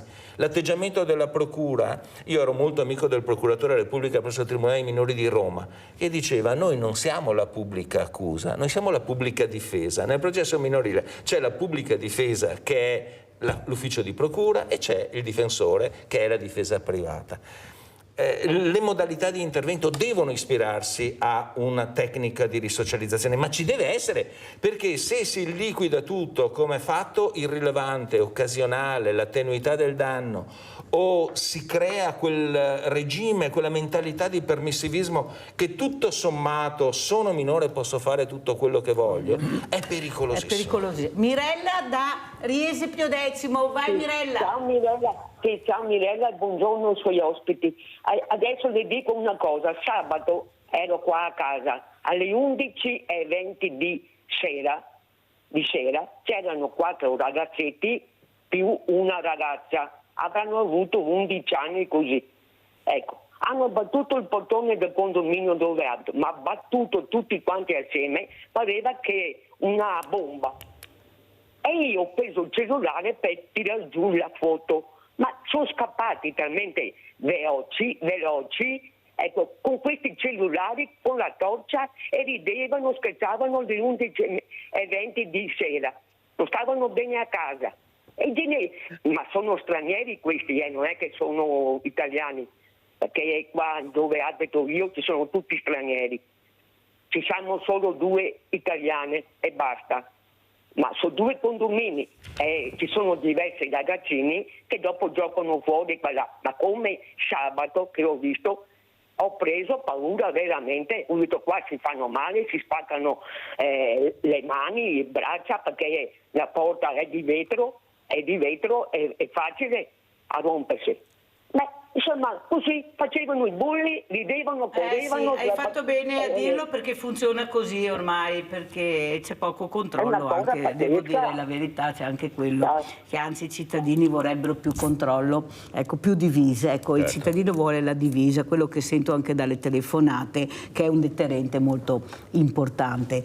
Generale, però io devo dirle anche una cosa, io ho un banco solidale e ho questi anche ragazzi, delle volte dico ma serve questa borsa della spesa che loro vengono a consegnare una volta alla settimana, 1 ora e mezza, 2 ore al massimo, oppure portare a spasso l'anziano, siccome che io ci vado poi a vedere e trovo l'anziano da una parte e loro da un'altra parte col cellulare, non sarebbe meglio educarli proprio con lavoro e lo sport, naturalmente lavori socialmente utili, dice così, certo. Vero avvocato? È esattamente così. Sono lavori socialmente utili, oppure potrebbero essere impiegati magari a creare i centri estivi gratuiti maniera di controllare questi bambini che non hanno la possibilità magari di pagare un centro estivo, perché costa, il centro costa tutto qua in Italia. Fare come una volta che il più grande controllava il più piccolo, magari con un educatore, per carità, non dico da soli, invece di fare ste robe che non servono, generale, non vedo risultati con la borsa o con l'anziano portato a spasso. Ecco, questi ragazzi hanno un'energia che va non tirata fuori nella maniera negativa come fanno loro, che poi, come sentiamo le telefonate, si divertono a fare delle cose pazzesche, ma perché c'è questa energia? Ma nella maniera giusta. Io voglio vedere se alla sera hanno tutta questa voglia di fare a cazzotti o di buttare giù i portoni o di fare atti di vandalismo dopo una giornata di lavoro e di sport. È un argomento anche questo che lei conosce meglio di me magari, perché mi occupo di altre cose, però ritorno a dire che se questi ragazzi che devono fare il lavoro socialmente utile hanno un capo squadra con delle regole fisse e controlla tutti i suoi ragazzi, cioè tu non li puoi abbandonare questi che devono essere educati al perseguimento di un lavoretto di accompagnamento. Ci deve essere il capo squadra che controlla continuamente e deve monitorare tutto il movimento di questi ragazzi. E ci deve essere la gerarchia, c'è la gerarchia militare, funziona ancora. In tutte le grandi crisi chiamano sempre i militari, perché? Perché c'è la gerarchia. La gerarchia è fatta da un capo che deve controllare cosa fanno. Ci vuole un capo, un capetto che controlli. Allora, generale, visto che parliamo di controlli, visto che lei faceva parte della compagnia di carabinieri, si occupava di forestali e di incendi, com'è la situazione? Ha visto dei miglioramenti? Noi abbiamo questi canadieri, visto che abbiamo tante foreste, tanti problemi, ecco, hanno capito l'importanza di fare prevenzione anche con questi mezzi che grazie alla tecnologia e alla ricerca abbiamo a disposizione, questi controlli che devono essere fatti perché siamo una zona molto a rischio. Prego. Adesso affronto un argomento che mi sta più a cuore, non perché quello non sia importante, ma non sono preparatissimo su questo argomento che lei sa meglio di me. Ma lei mi è arrivata all'improvviso, io devo fare la mia scaletta, prego. Qui è il mio lavoro. Cioè, l'incendio boschivo ogni anno si ripete, è una piaga costante, ma ci sono tante dinamiche. E una volta c'erano più operai forestali che operai del corpo forestale ex di una volta. Eravamo 9.000, ma solo la regione Sicilia aveva 30.000 operai. Se noi togliamo questa forza lavoro, è un motivo per questi di incendiare per avere anche il richiamo sul lavoro per il prossimo anno. Cioè, non è così che funziona. Non è così che funziona, per cui gli operai forestali che una volta la regione Sicilia, mi ripeto, assumeva, adesso ha ridotto anche e sono diventati loro certe volte, ma che non sono forestali questi, sono operai a tempo determinato che vengono assunti per il periodo dell'incendio boschivo per costruire le squadre che dicevo prima, che dopo devono andare a spegnere l'incendio. Ma questi incendi sono tutti dolosi, non ce n'è uno. È statisticamente provato che il 95%, 98% sono incendi dolosi, tutto per creare panico. Poi c'è anche l'incendio causato dal piromane, che il piromane è quello malato però, ma sono pochi i malati, sa. I deviati sono pochi, ma pochissimi. Gli incendi dolosi sono tutti quanti causati da un profitto che però è multiplo. Sì, lo stavo dicendo io, perché dietro anche l'incendio può esserci un grande business. Certo, guardi che la legge è a nostro favore, per cui adesso tu non puoi bruciare un bosco per dopo costruire, perché entra subito il vincolo. Questo, ma anche lì c'è il meccanismo, ha capito? Cioè, tutto fatta la legge è trovato un inganno. Allora, cosa vuole dire alla consigliere, visto che la conosce anche Silvia Cestaro, visto che fa parte di un partito molto importante, di un partito che è anche al governo generale, certo. Cosa vorrebbe dire alla consigliera Cestaro? Nell'arco alpino non abbiamo incendi e ci occupiamo di lupi e di orsi. Lei mi ha visto quando abbiamo portato i pastori maremmani su in Alto Cadore. Rocca Pietre. Dove? A Rocca Pietre. A Rocca Pietre, bravissima. Cioè, lì le cose sono molto più semplici. Per fortuna, dico io.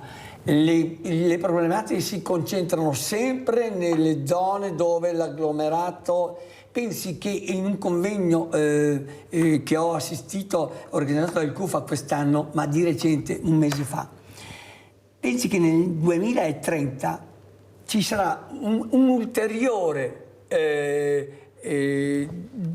esodo dalle campagne e dalle montagne, e si arriverà all'80% che al mondiale si concentreranno nelle grandi città.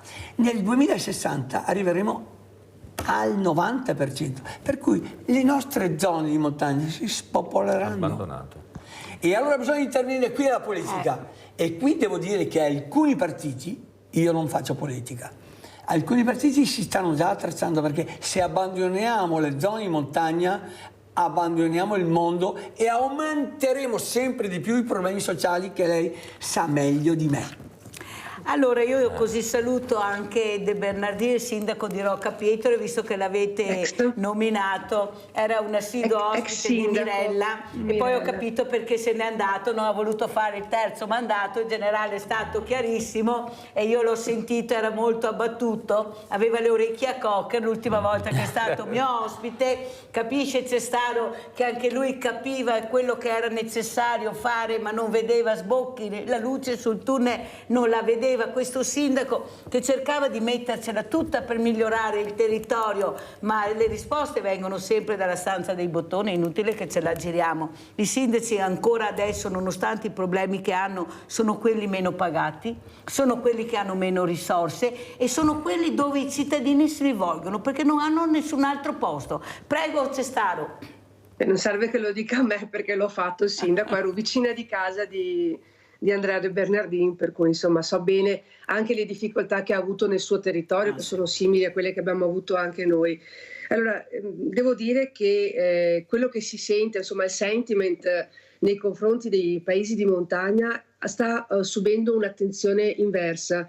Molte persone che abitano in città, devo dire che stanno imparando ad apprezzare la vita di montagna, ci si rende conto che forse alcuni elementi che sembravano fino a qualche anno fa imprescindibili per una buona vita non lo sono più. Adesso si apprezza di più l'aria buona, la vita serena, la possibilità di far sport e vita all'aria aperta ai propri figli, più che non avere il cinema a portata di mano o chissà cos'altro, magari i 180 bar che ha il comune di Treviso rispetto ai 5 che ha il mio comune, insomma, no? Perché non sono poi alla fine degli elementi che migliorano la qualità di vita. Bisogna essere obiettivi. Cosa riteniamo corretto in qualità di vita? Poter mandare i nostri figli al parco giochi a giocare liberamente mentre tu stai leggendo un libro alzando lo sguardo ogni tanto, o doverli accompagnare fino alla porta, all'uscio della scuola, se non dentro, perché hai paura che gli succeda qualche cosa. Queste sono due scelte diverse e vedo che in questi anni tante persone che magari prima frequentavano la montagna per turismo, perché magari avevano la seconda casa, adesso si stanno trasferendo. Io credo che questo sia l'obiettivo che dobbiamo prefiggerci anche come politici, cercare di ritornare un pochino a quel diffuso, no? Quell'urbanizzazione diffusa, non invasiva però del territorio, e cercare di ripopolare un po' tutto. Non è facile, non è indubbiamente facile. Visto il consumo di suolo che abbiamo anche nel nostro territorio, direi che veramente sarebbe il caso di guardare oltre. C'è una canzone di Celentano, là dove c'era l'erba c'è una città. Ecco, i prati sono spariti, i cortili non ci sono più, non c'è più niente, grandi condomini dove non si conosce neppure con la persona che abbiamo di fronte. Questa non è più la comunità, questa è una società che sta chiudendosi sempre di più, che ha paura del diverso, che ha paura di uscire alle 16 o alle 17 del pomeriggio, perché il messaggio che sta passando è che abbiamo città pericolose, cosa che io nego tutti i giorni, almeno io vivo a Treviso e lo nego. Io ho un'amica a Napoli Napoli che abita alla stazione di Treviso, dice: ma di cosa vi state lamentando? Venite a vedere cosa vuol dire città pericolosa, perché bisogna anche dirle questi messaggi qua. Infatti io dico ai miei diversamente giovani che mi dicono: uscite, abbiate le attenzioni, per carità, che ci vogliono, ma non abbiate paura di portare le immondizie fuori alle 17 di sera, o perché vedete uno con la pelle diversa avere paura di tutto. Non sono tutti delinquenti, criminali, drogati e spacciatori. Avvocato Riponti, quello che però volevo chiedere è che questo fatto, perché l'ho chiamata anche per questo, che ha impressionato molto, che è stata questa uccisione e questo Filippo Turetta, che purtroppo è successo, ma ne sono successi anche altri. Molti, ecco, cosa la legge prevede. Allora andiamo a vedere questa ripresa, Filippo Turetta a Padova, poi sentiamo come commenta l'avvocato Riponti.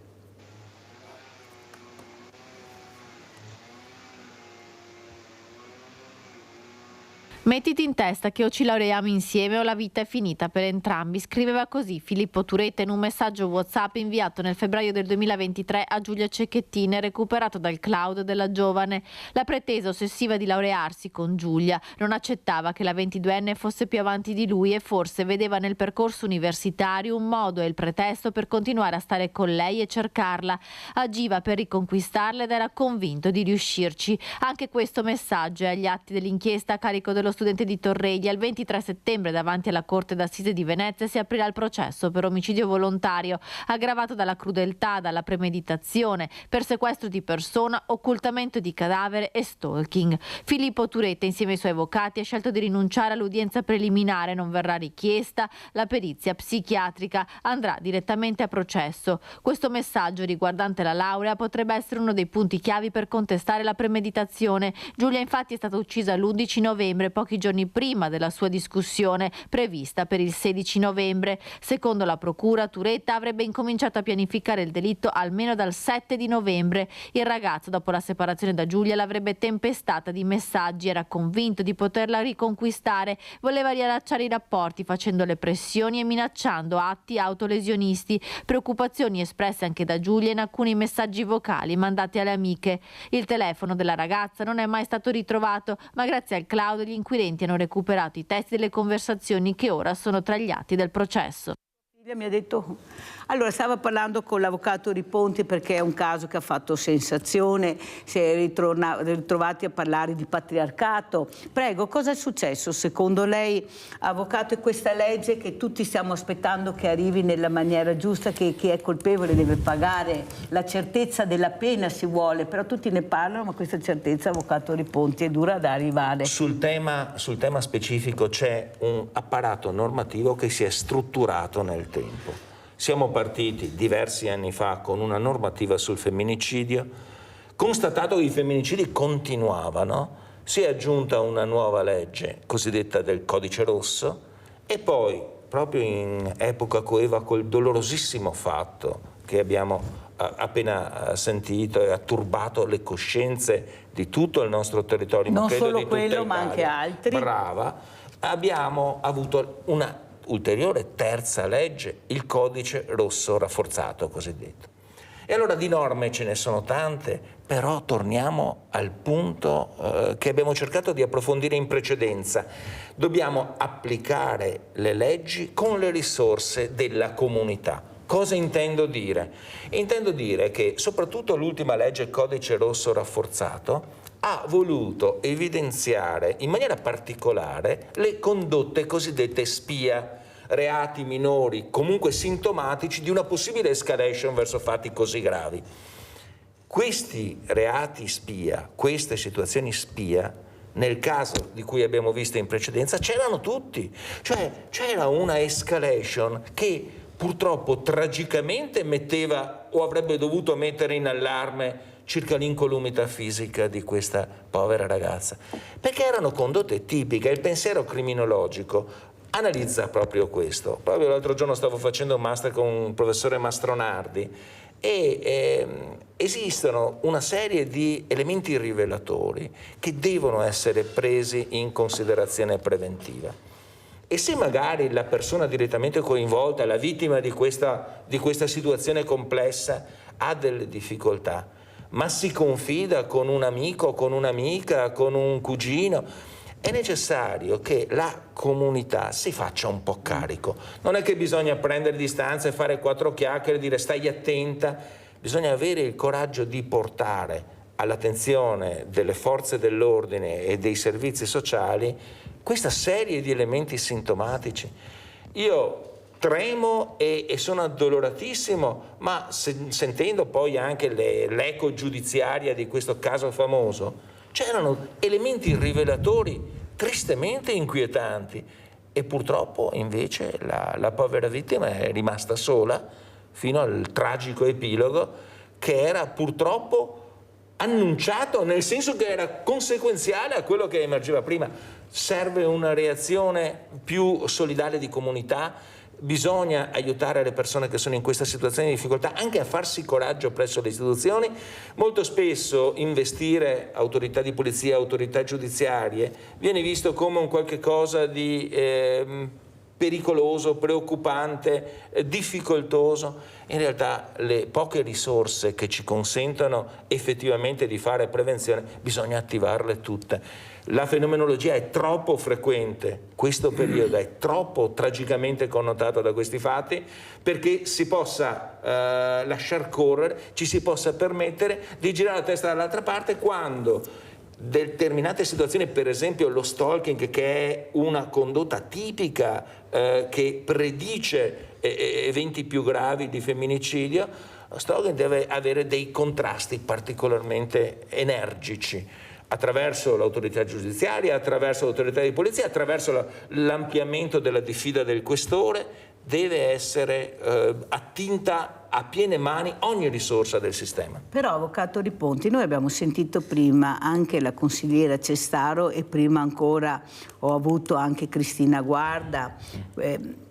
Il paese piccolo è bello, è protetto, cioè ci conosciamo tutti, tutto sommato si sta molto bene. Io sono molto preoccupata di queste parole invece, perché è proprio nel paese piccolo, nella piccola comunità che sono nate queste realtà così aggressive.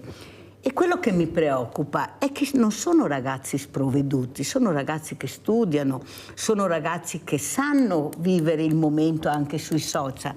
Però alla fine c'è la paura di parlare, la paura di raccontare, che mi preoccupa quanto l'anziano che mi dice non esco più alle 17 perché ho paura. C'è questa paura di aprirsi, però io dico sempre che sarà anche il profondo sud, ma siamo anche profondo nord. Sì. E proprio nei paesi piccoli c'è il questo profondo fenomeno. nord. Non lo dico perché mi vergogno. Perché il cugino di La parola giusta è il vergognarsi. Sì. Non ci si rivolge più al papà e alla mamma o all'amico veramente amico perché ho vergogna di una situazione che io ho creato per certi versi, certo. Perché questi rapporti sono creati da 2 persone. Ormai diventano talmente cancrenosi che si vergognano di divulgarli fino ad arrivare a questa tragedia. La vergogna. La vergogna. Cestaro, perché c'è questo? Io lo sento, lo noto, anche nei ragazzi, mi vergogno a raccontare quello che ho fatto. Non parliamo con i genitori perché assolutamente. Gli ultimi ma che mi sanno. vergogno proprio come persona di dire quello che ho subito. Tanto è vero che delle volte le denunce avvengono dopo giorni di riflessione, vuol dire che proprio non ne puoi più, che non riesci più a vivere con questo problema, allora cerchi di aprirti. Cestaro, c'è molto da lavorare in questo, prego. Sì, insomma io ho avuto modo anche personalmente di parlare con tante persone che si occupano di casi di stupro nel caso estremo, ma anche in casi di violenza domestica. E molto spesso quello che emerge, anzi quasi sempre quello che emerge è che la donna, probabilmente per un fattore non tanto di vergogna ma proprio culturale, tende a sentirsi colpevole di quello che fa l'uomo che le sta a fianco. È colpa mia perché non ho cucinato bene, è colpa mia perché non lo soddisfo, è colpa mia perché non sono abbastanza. E questo fa parte di un cambiamento culturale che dovrebbe essere messo in atto a partire, qui sì, dalle scuole. La consapevolezza delle bambine di non dover essere succubi di un uomo, tantomeno poi se osa alzare non solo le mani, perché molto spesso si parla di violenza fisica e il caso di Turetta è l'estremo, ma c'è una sommersa violenza psicologica del quale si parla poco e che invece ferisce e fa star male le donne, tanto che poi ci sono tutta una serie di altre problematiche, anche psicosomatiche, che sfociano. Quindi io sono convinta che questo tipo di consapevolezza vada portato avanti fin dall'infanzia, noi mamme nei confronti delle ragazze, ma anche nella consapevolezza nei confronti dei ragazzi di come ci si comporta con le donne. Però il caso di Turetta racchiude un pochino tutti gli elementi della chiacchierata che ci siamo fatti noi oggi. Una famiglia che vede un figlio che è morboso nei confronti di una ragazza che non interviene, le amiche che magari non hanno avuto coraggio di fare un passaggio in più, è vero, la ragazza stessa che probabilmente un po' con la sindrome da Croce Rossina che abbiamo tutte noi donne era convinta di riuscire a risolvere la cosa da sola, di poterlo cambiare. Sono tanti aspetti difficili da riuscire a analizzare. Eppure Giulia ha detto io ho paura. Eppure certo. Lei ha detto era la paura, era uno degli elementi che la bloccava. Lei aveva paura, si dice aveva paura che lui si facesse del male, ma può essere che lei avesse più paura per se stessa, ma non lo ammetteva. Ecco, non voleva ammettere che questo ragazzo era pericoloso. Certo. Era impossibile per lei capire, però aveva questa sensazione dovuta ai gesti che lui faceva durante la giornata. Abbiamo Roberto da San Donà. Vai Roberto. Mirella, buongiorno. Buongiorno. Saluti anche agli ospiti. Io volevo parlare, perché non sono giovanissimo, il fatto che alla sera uno dice dopo le 6 non esco più, probabilmente queste persone che danno fastidio, cioè a loro manca una famiglia, e a un certo punto starebbe bene che quando uno rientra, come diceva la signora precedentemente, quando va a dar fastidio alle 11 di sera, quando viene a casa 4 belle pedratine sul di dietro non mancassero, cioè una pena abbastanza severina. Qui la famiglia, poi dopo viene la società e viene la scuola, ma la famiglia ha la sua bella responsabilità, ecco. Grazie Roberto, molto chiara la tua riflessione, ti ringrazio. Avvocato Riponti, prego. Questo tipo di reati, le baby gang, il bullismo, il cyberbullismo, io confermo quello che ha detto il nostro ascoltatore, ribadiscono il fallimento di un modello educativo familiare. Il fallimento del modello educativo ha molte cause: la disgregazione dei valori della famiglia, la frantumazione del nucleo familiare che si separa, si divorzia, e anche questo crea delle dinamiche pericolosissime nel ruolo dei 2 genitori separati, la incapacità di essere presenti nelle dinamiche di crescita, soprattutto quelli che hanno un'età un po' avanzata trovano delle difficoltà a seguire i giovani nei loro percorsi, nei loro interessi digitali, nella loro dinamica. Non sono neppure in grado, certo. Spesso non sono in grado, però è conclamato che questo tipo di disagio giovanile consegue in principalità alla motivazione che diceva l'ascoltatore, il fallimento di un modello educativo familiare che trova poi corollario nell'incapacità delle altre istituzioni scolastiche, sportive, eccetera, di tamponare anche per quelle interferenze che abbiamo visto che certe volte i genitori non aiutano a colmare le lacune del loro mancato operato. Ecco che si innesca una situazione che è la situazione che si diceva proprio quando abbiamo cominciato questo tipo di considerazione. La considerazione della prevenzione. E per quanto riguarda i giovani, condivido totalmente quello che dicevi tu, la necessità di limitare il carcere a situazioni estreme. Punto e basta. Noi dobbiamo prevenire, curare il disagio, anche disagio mentale, disturbi di personalità dei giovani. Disturbi di personalità non sono psicosi, vanno curati preventivamente, terapeuticamente. Noi dobbiamo offrire a questi giovani dei percorsi di lavoro di impegno, di fatica, di assunzione di responsabilità, perché il problema è che questi giovani molto spesso vivono alla giornata senza un progetto di vita e senza l'assunzione di qualsiasi tipo di responsabilità. Dobbiamo essere noi, il nostro dovere della nostra generazione, di creare delle vie, dei binari per instradarli e non per metterli in carcere, perché in carcere non risolveremo gran parte dei problemi.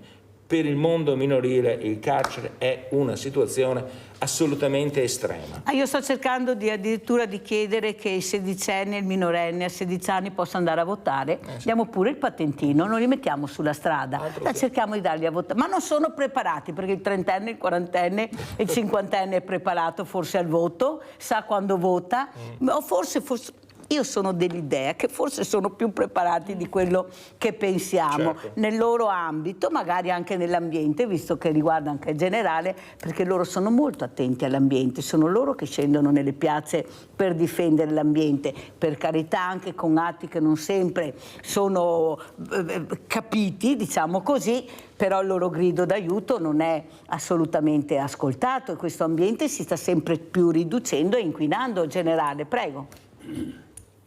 È un argomento anche questo molto delicato, però la difesa dell'ambiente non va fatta a parole, ma va fatta sui fatti. Dobbiamo sporcarci le mani come hanno fatto i ragazzi quando hanno pulito nella regione Emilia-Romagna e sono andati a pulire. Qui dobbiamo fare fatti concreti. Le parole ormai ci stanno stufando. Bisogna agire. Bisogna agire. Grazie, grazie all'avvocato veramente di essere stato con noi, è stata una sorpresa anche per Mirella. Isidoro Furlan, generale Carabinieri Forestali in riserva, grazie all'avvocato Danilo Riponti. Sentiamo come ci saluta Silvia Cestaro. Buongiorno consigliere, come ci saluta? Vi saluto dicendo alle giovani famiglie: meno soldi in tasca ai vostri figli, insegnategli a fare qualche piccolo lavoro in casa, delle piccole responsabilità che non si spaccano la schiena. Siamo tutti diventati grandi adulti facendo qualcosina, e spero che prima o poi magari la sinistra mi salterà al collo, si possa ritornare a mandare i ragazzi a lavorare a 14 anni, perché è un'età che psicologicamente per loro è quella della rivalsa, è quella in cui imparano a crescere, e un piccolo lavoro magari di qualche ora a quell'età, quando finiscono le medie e entrano alle superiori, può cambiare le prospettive. Quei 2 anni a girare senza far nulla fino a 16 anni è deleterio, perché poi sarebbe anche facile, se avvocato, consigliere Cestaro, basta educazione civica uguale volontariato. Siamo più di 7.000 associazioni di volontariato, i volontari lavorano, facciamo lavorare col mondo del volontariato e abbiamo risolto il problema. Grazie veramente anche a Silvia Cestaro, grazie pubblicità. Grazie.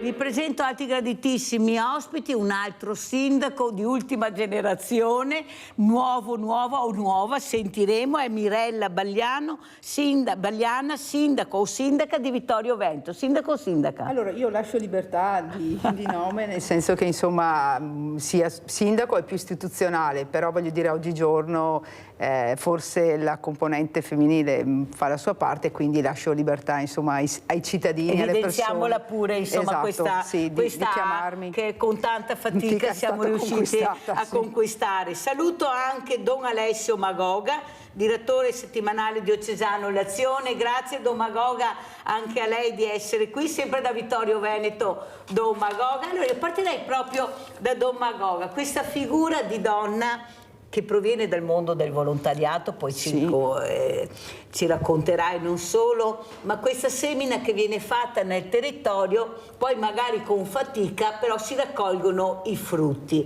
Ecco, questa semina che voi predicate molto, seminate, che raccoglierete. Prego Don Magoga. seguendo da casa, e anche Mirella, che non immaginavo di incontrare in questo momento. È un po' una sorpresa, ma sono contento e porto il Sai mio... che mi piace fare le sorprese, Domagoga. Sì, infatti una sorpresona, una carambata. Beh, cosa possiamo dire relativamente all'elezione di Mirella? È una figura di donna che così ha raggiunto questo importante ruolo, che è quello del sindaco di una città prestigiosa come Vittorio Veneto, e non possiamo che farle i migliori auguri di buon lavoro, di buona attività e di buona amministrazione per questa città, che ha bisogno, ecco, di camminare insieme anche alle altre forze, alle presenze che sono sul territorio per fiorire e anche ringiovanirsi, quindi davvero tanti auguri di cuore. Allora sentiamo, adesso conosciamo questa sindaca Mirella Bagliana, due Mirelle questa mattina, che porta anche bene questo nome, perché si parlava prima con Mirella Bagliana, è un nome formato da 3 note musicali. Questo me l'ha evidenziato Albano tanti anni fa al Vinitali, ha detto nome bellissimo, io dicevo chissà perché, lui mi ha spiegato perché era bellissimo, perché è formato da 3 note musicali. Allora chi è la sindaca Mirella Bagliana? Sì, mi faccio solo salutare Domagoga e tutti i telespettatori in collegamento dalla provincia di Treviso e anche della città di Vittorio Veneto.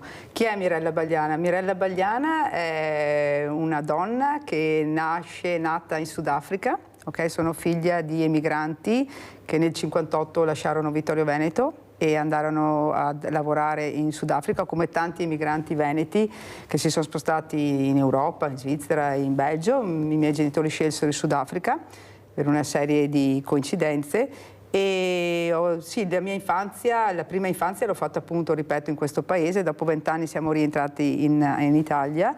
E dopodiché sono una persona che si è formata naturalmente nelle scuole del territorio di Vittorio Veneto. Ho frequentato il liceo linguistico presso l'istituto del Santa Giovanna d'Arco delle Giuseppine, appunto, di Vittorio Veneto. Dopodiché ho una passione sfrenata per l'attività sportiva, per lo sport in generale, quindi la mia passione è sempre stata quella, ripeto, sportiva, e ho intrapreso l'università, ho fatto l'ISEF a Urbino, e dopodiché da un punto di vista professionale sono insegnante di educazione fisica. Da un punto di vista, diciamo, formativo, nel senso che provengo da una famiglia in cui certi valori fondanti sono stati molto marcati, che è quello della solidarietà, i valori della solidarietà e dell'aiuto. Nella mia famiglia ho avuto sempre la presenza di anziani, abbiamo sempre, sia i nonni, insomma ho abitato con i nonni per più di 20 anni, con persone anche nonni o anziani. Abbiamo ospitato tre persone, ripeto, di una certa età, accompagnate nel loro percorso di vecchiaia, quindi sono molto sensibile a questa tematica e penso che aver vissuto a contatto con queste persone ti forma e ti dà un'impronta rispetto a quella che sarà poi la vita nel proseguo, sì, nel tuo proseguo. E dopodiché l'aspetto impegno politico inteso come occuparsi degli altri.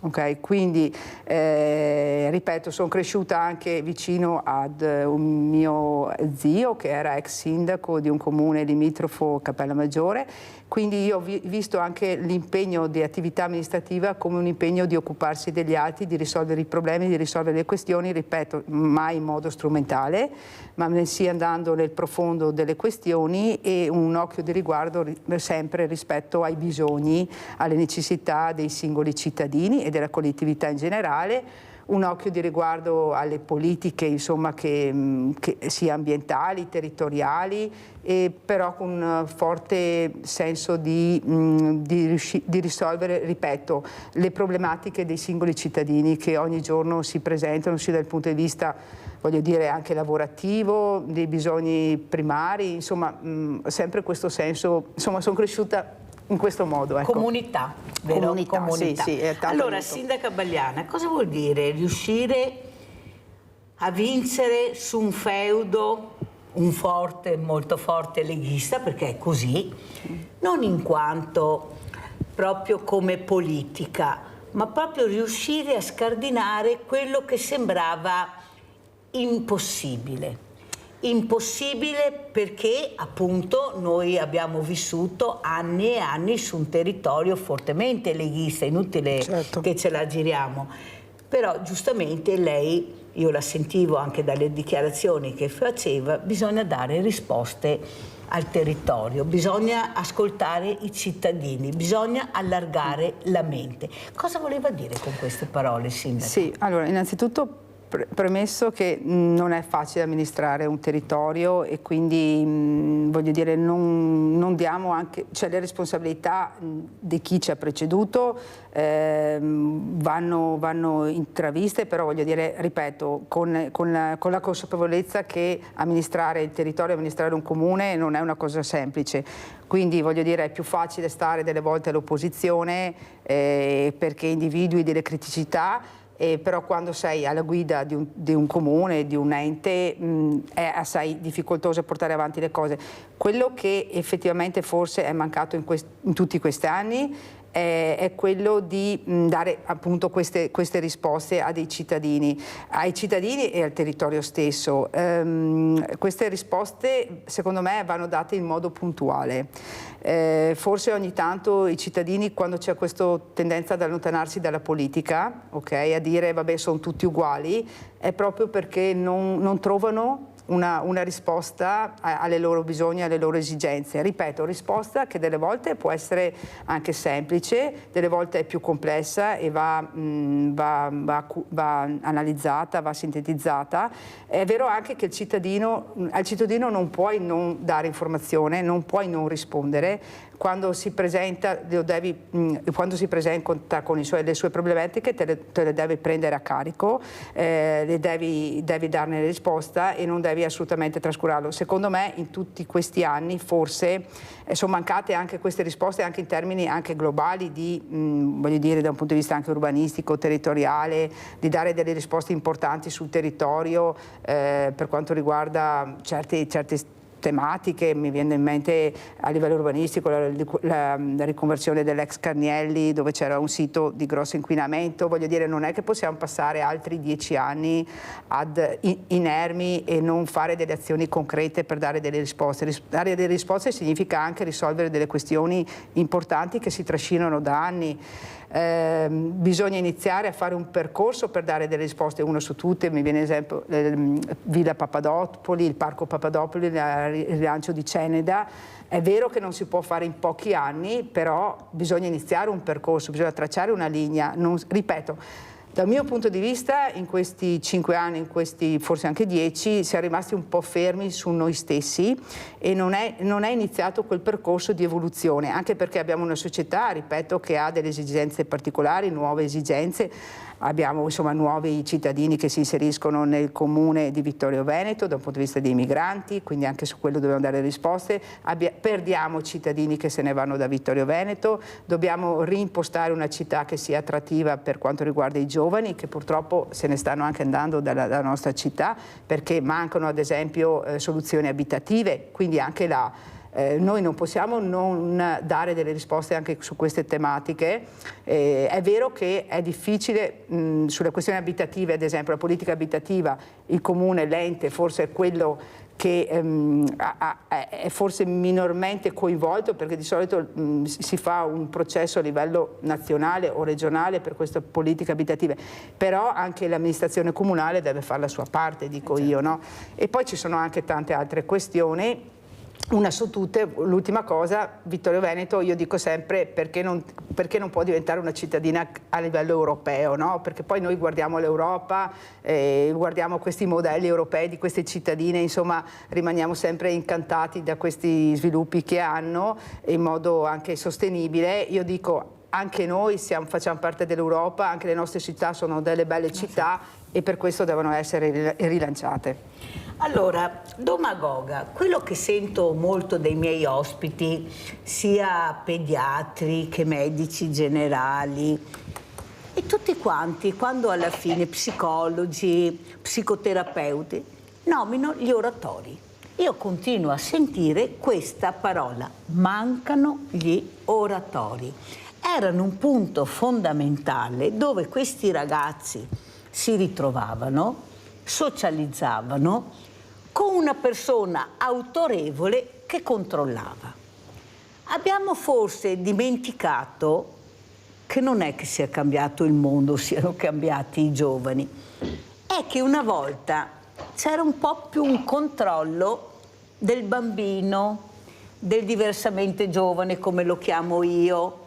C'era questa comunità dove si viveva bene, c'era poco ma si stava forse anche meglio. C'erano i cortili, c'erano i prati, c'erano i preti, c'erano le suore, c'erano i medici di famiglia. Siamo diminuiti come popolazione, abbiamo la tecnologia, la ricerca e la scienza che ha fatto passi da gigante e ci mancano i valori. Abbiamo perso i valori che sono quelli che fanno crescere, come si parlava prima, la piantina dritta. Allora cominciamo a dare le colpe. Colpa della famiglia, è colpa della scuola, è sempre colpa di qualcun altro. Ma la vera colpa di chi è, Domagoga? Prego. Allora, la prima cosa che mi verrebbe da dire, citando il responsabile di Pastorale Giovanile Nazionale, diceva: alla fin fine le cose necessarie per i bambini e i ragazzi di ogni tempo sono sempre le stesse, come gli ingredienti della pizza, quindi è importante che ci siano delle relazioni, che ci sia qualcuno che li accompagna, che li segue, che ci siano occasioni di stare insieme, di vivere esperienze di avventura, quelle che citava un po' lei prima. Quindi sentiamo la mancanza di alcune cose che in passato erano più ovvie, scontate, a portata di mano, e oggi ci troviamo più poveri perché non ci sono le persone che le portano avanti, dai preti alle suore, ai volontari. Lei parla spesso di volontari, sono necessari come l'acqua, come tantissime cose, questi volontari che diventano l'anima di tante proposte e iniziative, tra queste anche gli oratori e i GREST. Certamente devo dire, vengo un po' anche alla sua domanda, al suo interrogativo, lì dove c'è qualcuno che propone questo, ho in mente alcuni oratori nella nostra diocesi, a Conegliano, tanto per citarne uno, ma anche a Vittorio Veneto, ci sono alcune realtà che riescono ancora a proporre oggi questo tipo di iniziative e effettivamente, come la pizza che ha sempre gli stessi ingredienti, l'esperienza funziona, i ragazzi ci sono, c'è movimento, c'è vita, c'è gioia di stare insieme. Ecco, dovremmo avere, non so se il coraggio, o comunque continuare a proporre, per quello che siamo in grado di fare oggi, questo tipo di esperienze. Di chi è la colpa? La colpa credo un po', siamo meno, è un dato forse ovvio, per certi versi banale, ma la popolazione è diminuita e invecchiata e quindi necessariamente ci sono anche meno persone che hanno a disposizione del tempo per occuparsi di questo tipo di realtà.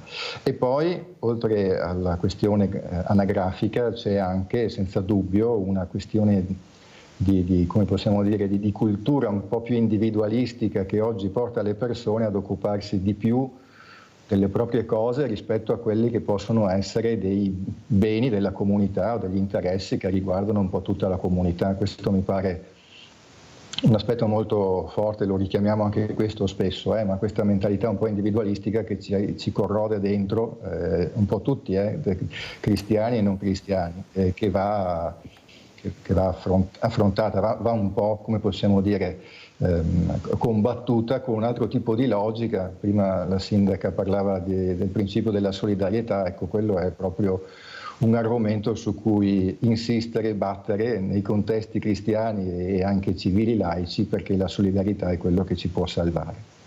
Allora, Sindaca Bagliana, lei fa parte di una civica, centro-sinistra, e soprattutto la parola che io sento tantissimo è solitudine e servizi sociali. Allora, io sono convinta che dobbiamo cambiare anche il ruolo dei servizi sociali.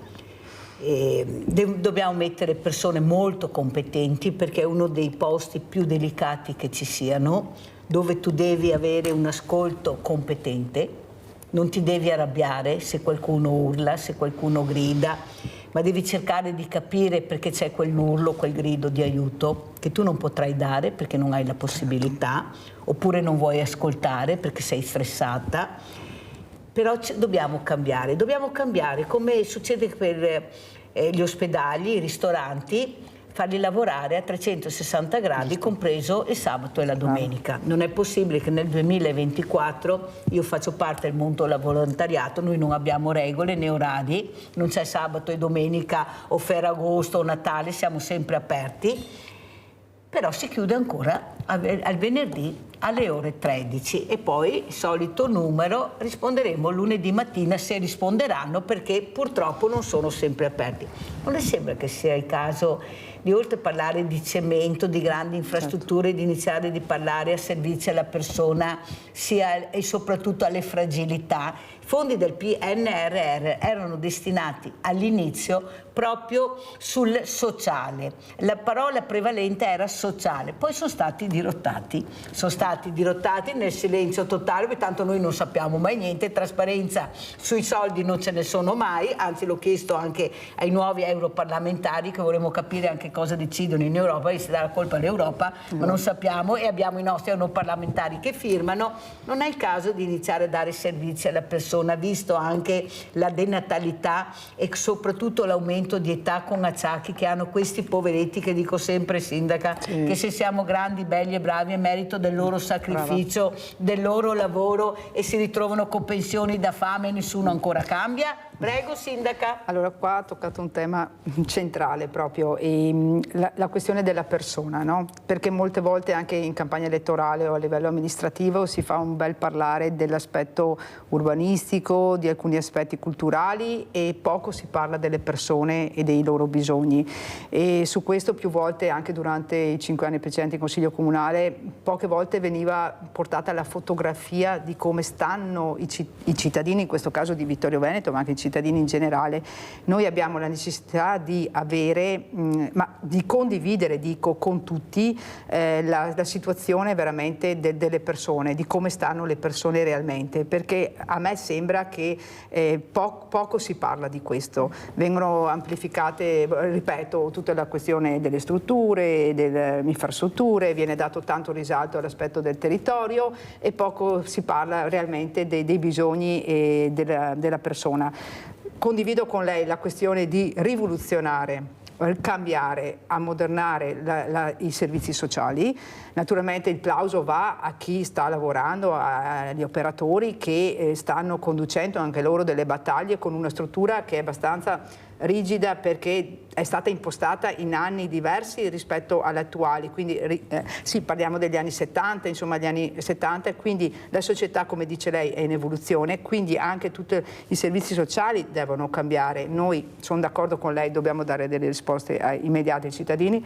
Io ho degli esempi concreti, perché da quando sono stata eletta sindaco, quindi da un mese, ho avuto anche chiamate di sabato alla sera, voglio dire, e sono intervenuta proprio anche di notte, nel senso che io sono molto responsabile del mio ruolo e sono la prima persona che deve intervenire per cercare di aiutare, però condivido con lei che deve essere completamente cambiato il sistema. Chiamiamo proprio rivoluzione dei servizi sociali. Esatto, sono d'accordo su questo, e faccio una piccola presa. Adesso c'è la questione anche degli ambiti, quindi i servizi sociali andranno sotto il discorso dell'ambito, quindi anche là è un percorso molto lungo ma complicato anche. Perché non è che abbiano fatto una cosa semplice, naturalmente. Esatto, però voglio dire, le risposte vanno date adesso e in questo momento. Ecco. Se voi a casa, qualcuno mi dice se ha capito qualcosa di questo cambiamento, visto tutte le spiegazioni che danno su tutto di servizi sociali che diventeranno ambiti diversi e anche con tanti soldi, perché bisogna anche dirlo,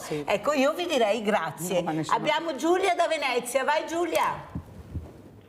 Ciao Mirella, buongiorno a tutti. Ciao. Ai tuoi ospiti che hai là, Mirella, e anche al padre Don Magoghe. Mi hai sentita fino adesso, benissimo, Mirella? Giulia, sì. Sì, Mirella, però io, Mirella, vorrei parlare di un'altra cosa, perché ho provato quando avevi la Cristina, guarda, non sono riuscita a prendere la linea. Ho provato prima neanche, adesso ho detto adesso riprovo. Vai Giulia, non ti preoccupare. Allora Mirella, io vorrei dire,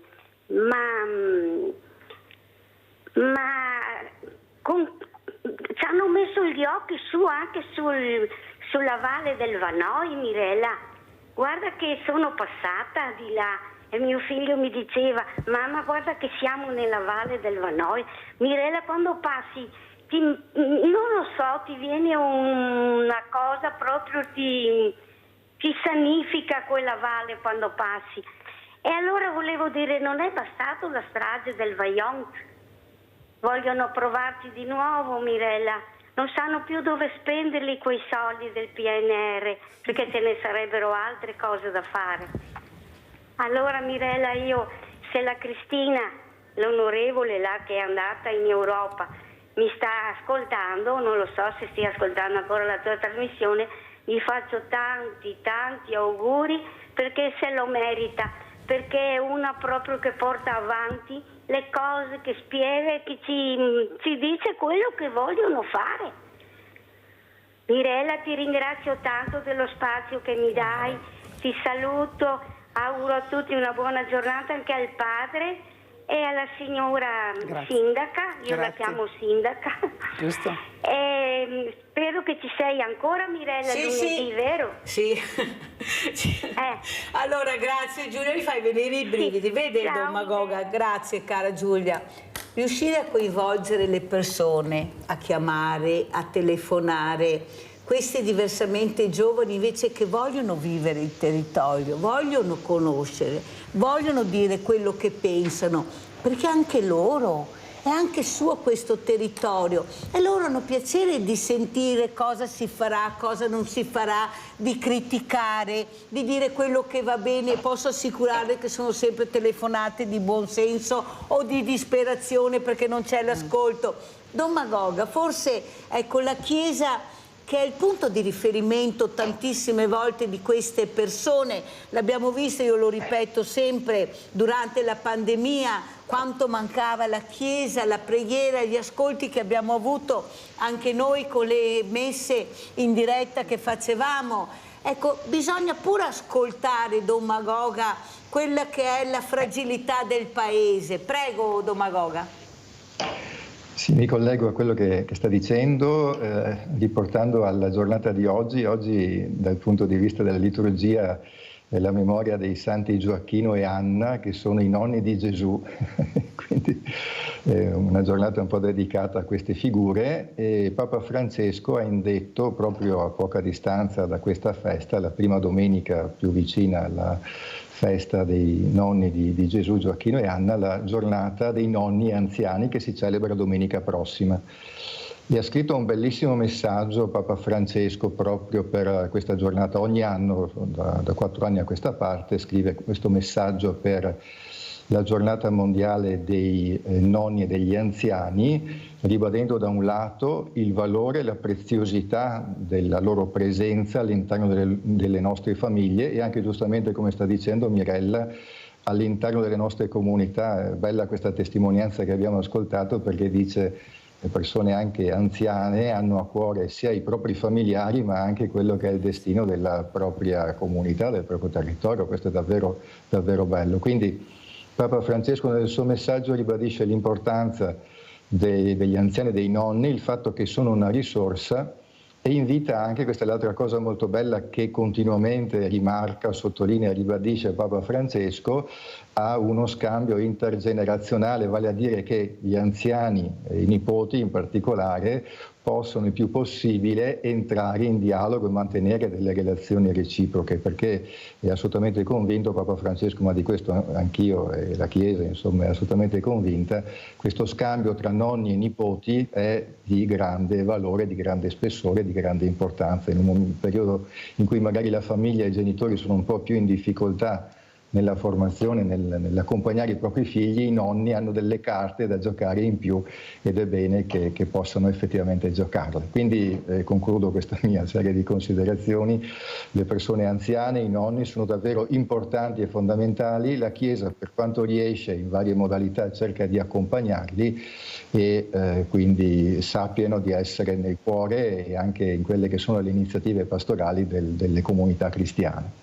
E ha fatto bene a ricordarlo Don Magoga. Adesso mi rivolgo alla sindaca Mirella Bagliana, perché io sono convinto che dobbiamo anche cambiare e rivoluzionare quelle che sono le RSA. A parte che adesso non ce ne sono, ma visto quelle che ci sono, inserire gli asili all'interno, come fanno anche in altri stati, molto più avanti di noi, perché sono anni che ci sono questi, cercare di fare questi centri estivi assieme ai nonni, perché mica tutti hanno l'Alzheimer o hanno problemi mentali. Ci sono dei nonni meravigliosi che potrebbero ancora convivere e far capire che i valori che loro riescono a dare e a far capire ai bambini come eravamo noi, perché non è cambiato niente, quelli sono, quelli siamo e quelli eravamo, forse di coinvolgere più nell'educazione civica a scuola, abbinarla al volontariato. Ecco, questo volontariato che, a parte la Caritas, e c'è un perché, ha i numeri di ragazzi giovani, noi li vediamo quando Papa Francesco li riceve, sono tantissimi,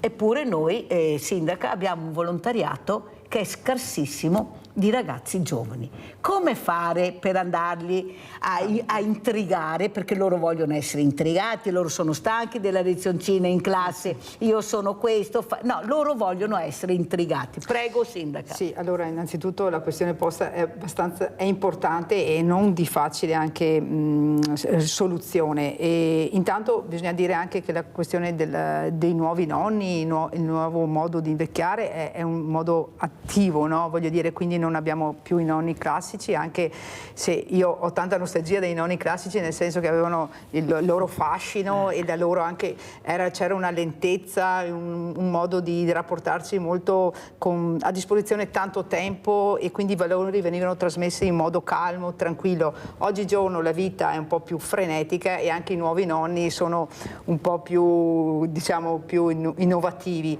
Detto questo, la parte appunto delle persone un po' più anziane, più in là con l'età, sono delle risorse, dobbiamo dire questo, no? Quindi noi dobbiamo, tra virgolette, sono delle risorse umane e dobbiamo utilizzarle, tra virgolette, nel senso per far crescere la nostra società, per migliorarla, per dare i valori che abbiamo detto prima.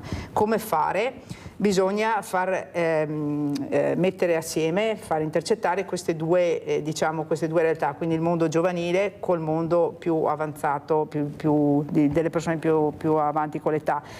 Come ha detto lei, ci sono vari posti dove farli incontrare. Uno, il discorso delle RSA, quindi portare anche in modo innovativo le persone più giovani. Mi viene in mente i centri estivi, ci sono dei momenti in cui i centri estivi possono sicuramente trovare, tra virgolette, ospitalità all'interno appunto delle RSA. C'è il mondo della scuola, anche qui le persone più avanti con l'età, quelle che fanno volontariato, possono andare nelle scuole a dare il buon esempio e far partecipare direttamente i giovani. Come dice lei, non lezioni frontali, ok? Perché ormai anche l'educazione sta evolvendo, cioè noi dobbiamo superare il modello educativo di lezioni frontali, ma noi dobbiamo dare delle competenze, trasmettere delle competenze, delle conoscenze, e per fare questo la cosa più facile è assimilarle attraverso il mettersi in moto, cioè il realizzare le cose da un punto di vista anche materiale e con partecipazioni in gruppi. Quindi sul mondo del volontariato la scuola può essere un veicolo molto importante per far incrociare queste due cose. L'altro giorno parlavo col gruppo Alpini di Vittorio Veneto, che sono andati tra l'altro a disboscare, a tagliare l'erba sul nostro territorio che era un po' abbandonato a se stesso, e mi dicevano: noi abbiamo sempre più difficoltà a coinvolgere i giovani, e la cosa secondo me che si può fare appunto è trovare il luogo dove queste due realtà si possono incontrare. Il mondo della scuola è uno, e tanti altri mondi, il mondo sportivo stesso, il mondo delle parrocchie, anche là, degli oratori, anche là, ma già lo fanno, voglio dire loro, cioè mi viene in mente che come il massimo dell'esempio forse è il mondo cristiano, il mondo cattolico, dove c'è veramente quel volontariato dato in modo spontaneo, in modo gratuito, e quello è un esempio, il massimo esempio che si può avere, ecco. Allora, Domagoga, eppure questi giovani noi li vediamo quando c'è una calamità e un'emergenza, sono i primi a partire. E nessuno sa chi sono, eppure partono e arrivano in tanti. Esatto. faticano, sudano, non creano problemi, può essere sabato e la domenica, loro partono, arrivano e aiutano. Eppure il messaggio che viene dato è questo giovane nulla facente che non ha voglia di far niente. Io li difendo sempre tutte le mattine, anzi dico che il futuro è nelle loro mani, anzi dico di più, Don Magoga, vorrei dare il voto ai sedicenni, io cambierei, perché come ho detto prima all'avvocato Riponti diamo pure il patentino ai sedicenni, perché non li facciamo votare, li intrighiamo di più? Non sono preparati, qualche sindaco mi ha detto, sì, perché il trentenne, il quarantenne, il cinquantenne è preparato. Prego, Don Magoga. Prima il dialogo su questa tematica, lo trovo molto interessante. Mi verrebbe a dire, per quanto riguarda il coinvolgimento dei giovani, oggi è un po' più difficile, dicevamo, per tanti motivi, anche una cultura un po' più individualistica, anche perché sono meno, ma come si stava dicendo prima, mi pare che diventi molto produttivo il fatto di proporre loro qualche cosa che li intriga, si diceva, qualche cosa di significativo, di importante, di stimolante. E per quello che riguarda la nostra diocesi, avevo già accennato forse tempo fa un'esperienza che abbiamo già provato e che quest'anno si è rivelata ancora particolarmente efficace. Abbiamo proposto alcuni viaggi all'estero in realtà di marginalità, di precarietà, e precisamente in India, in Africa, in Turchia e in Brasile, in Bosnia, no? A dei ragazzi che volessero trascorrere alcune settimane appunto quest'estate in queste realtà.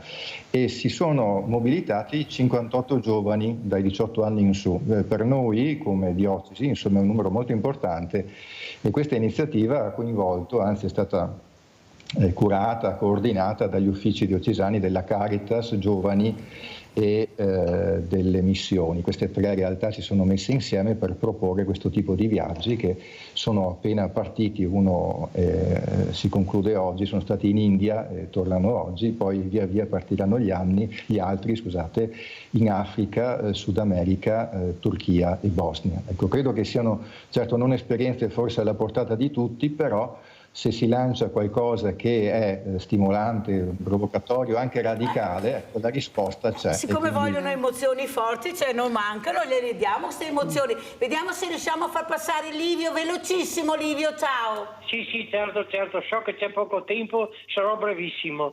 Prima si parlava del disastro del Vajont. Bisogna sempre ricordare che,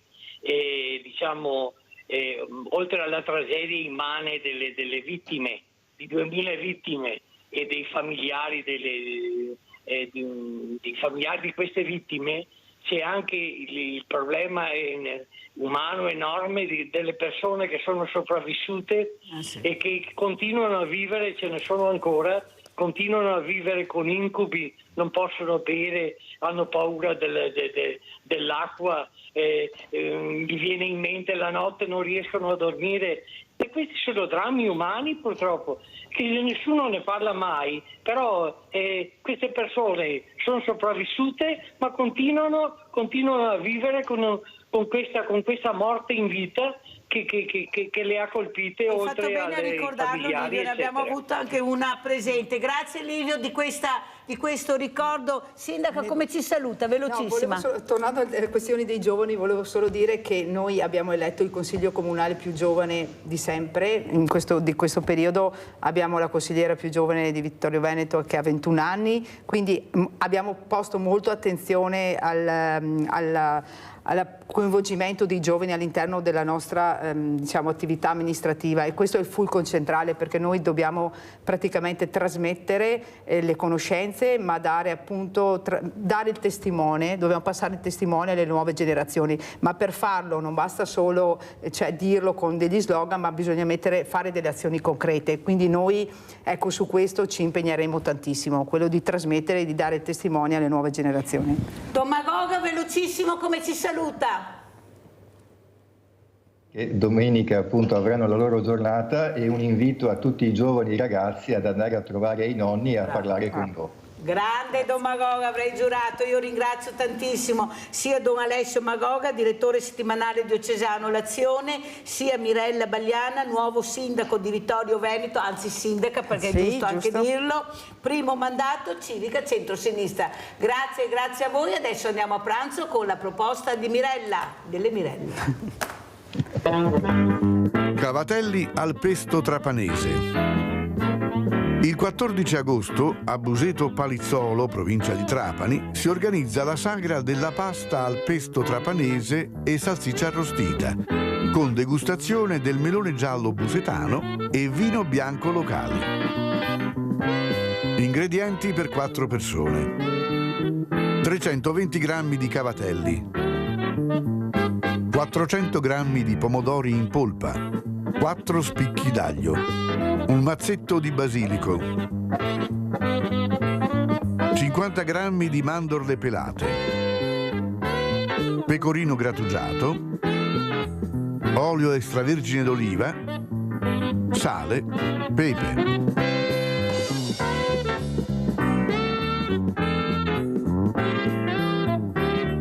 Tritate le mandorle con una presa di sale e pestatele nel mortaio.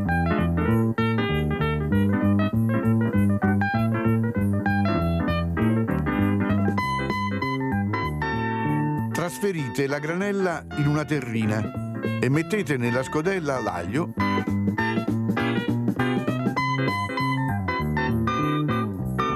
il basilico,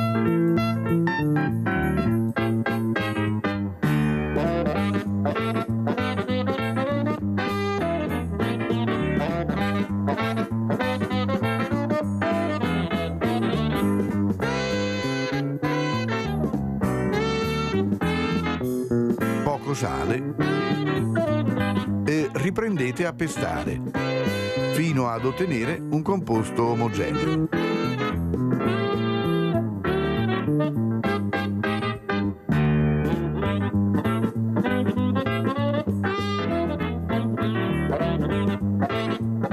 Unite il pomodoro e lavorate ancora con il pestello, in modo che gli ingredienti siano ben amalgamati. A questo punto aggiungete le mandorle nella ciotola con il pesto.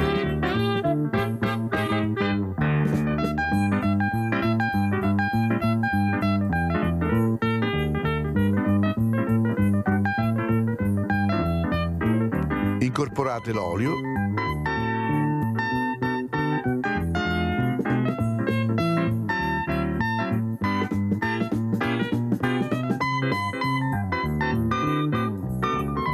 il sale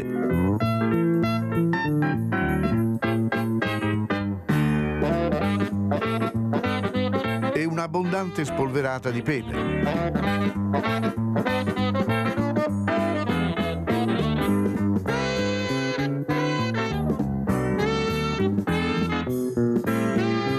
Frullate il tutto e lasciate riposare per un paio d'ore.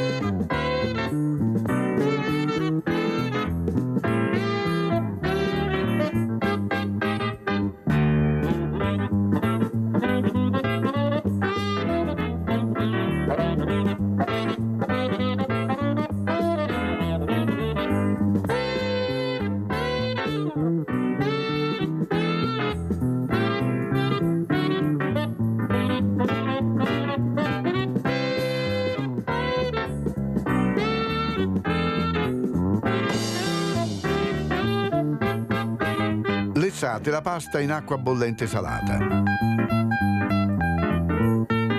Scolatela al dente.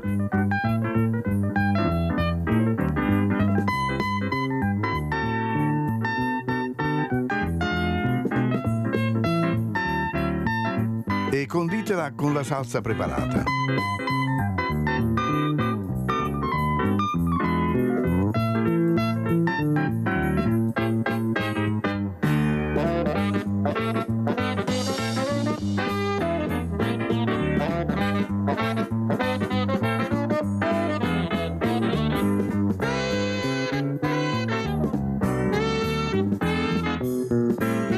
accompagnando con il pecorino grattugiato.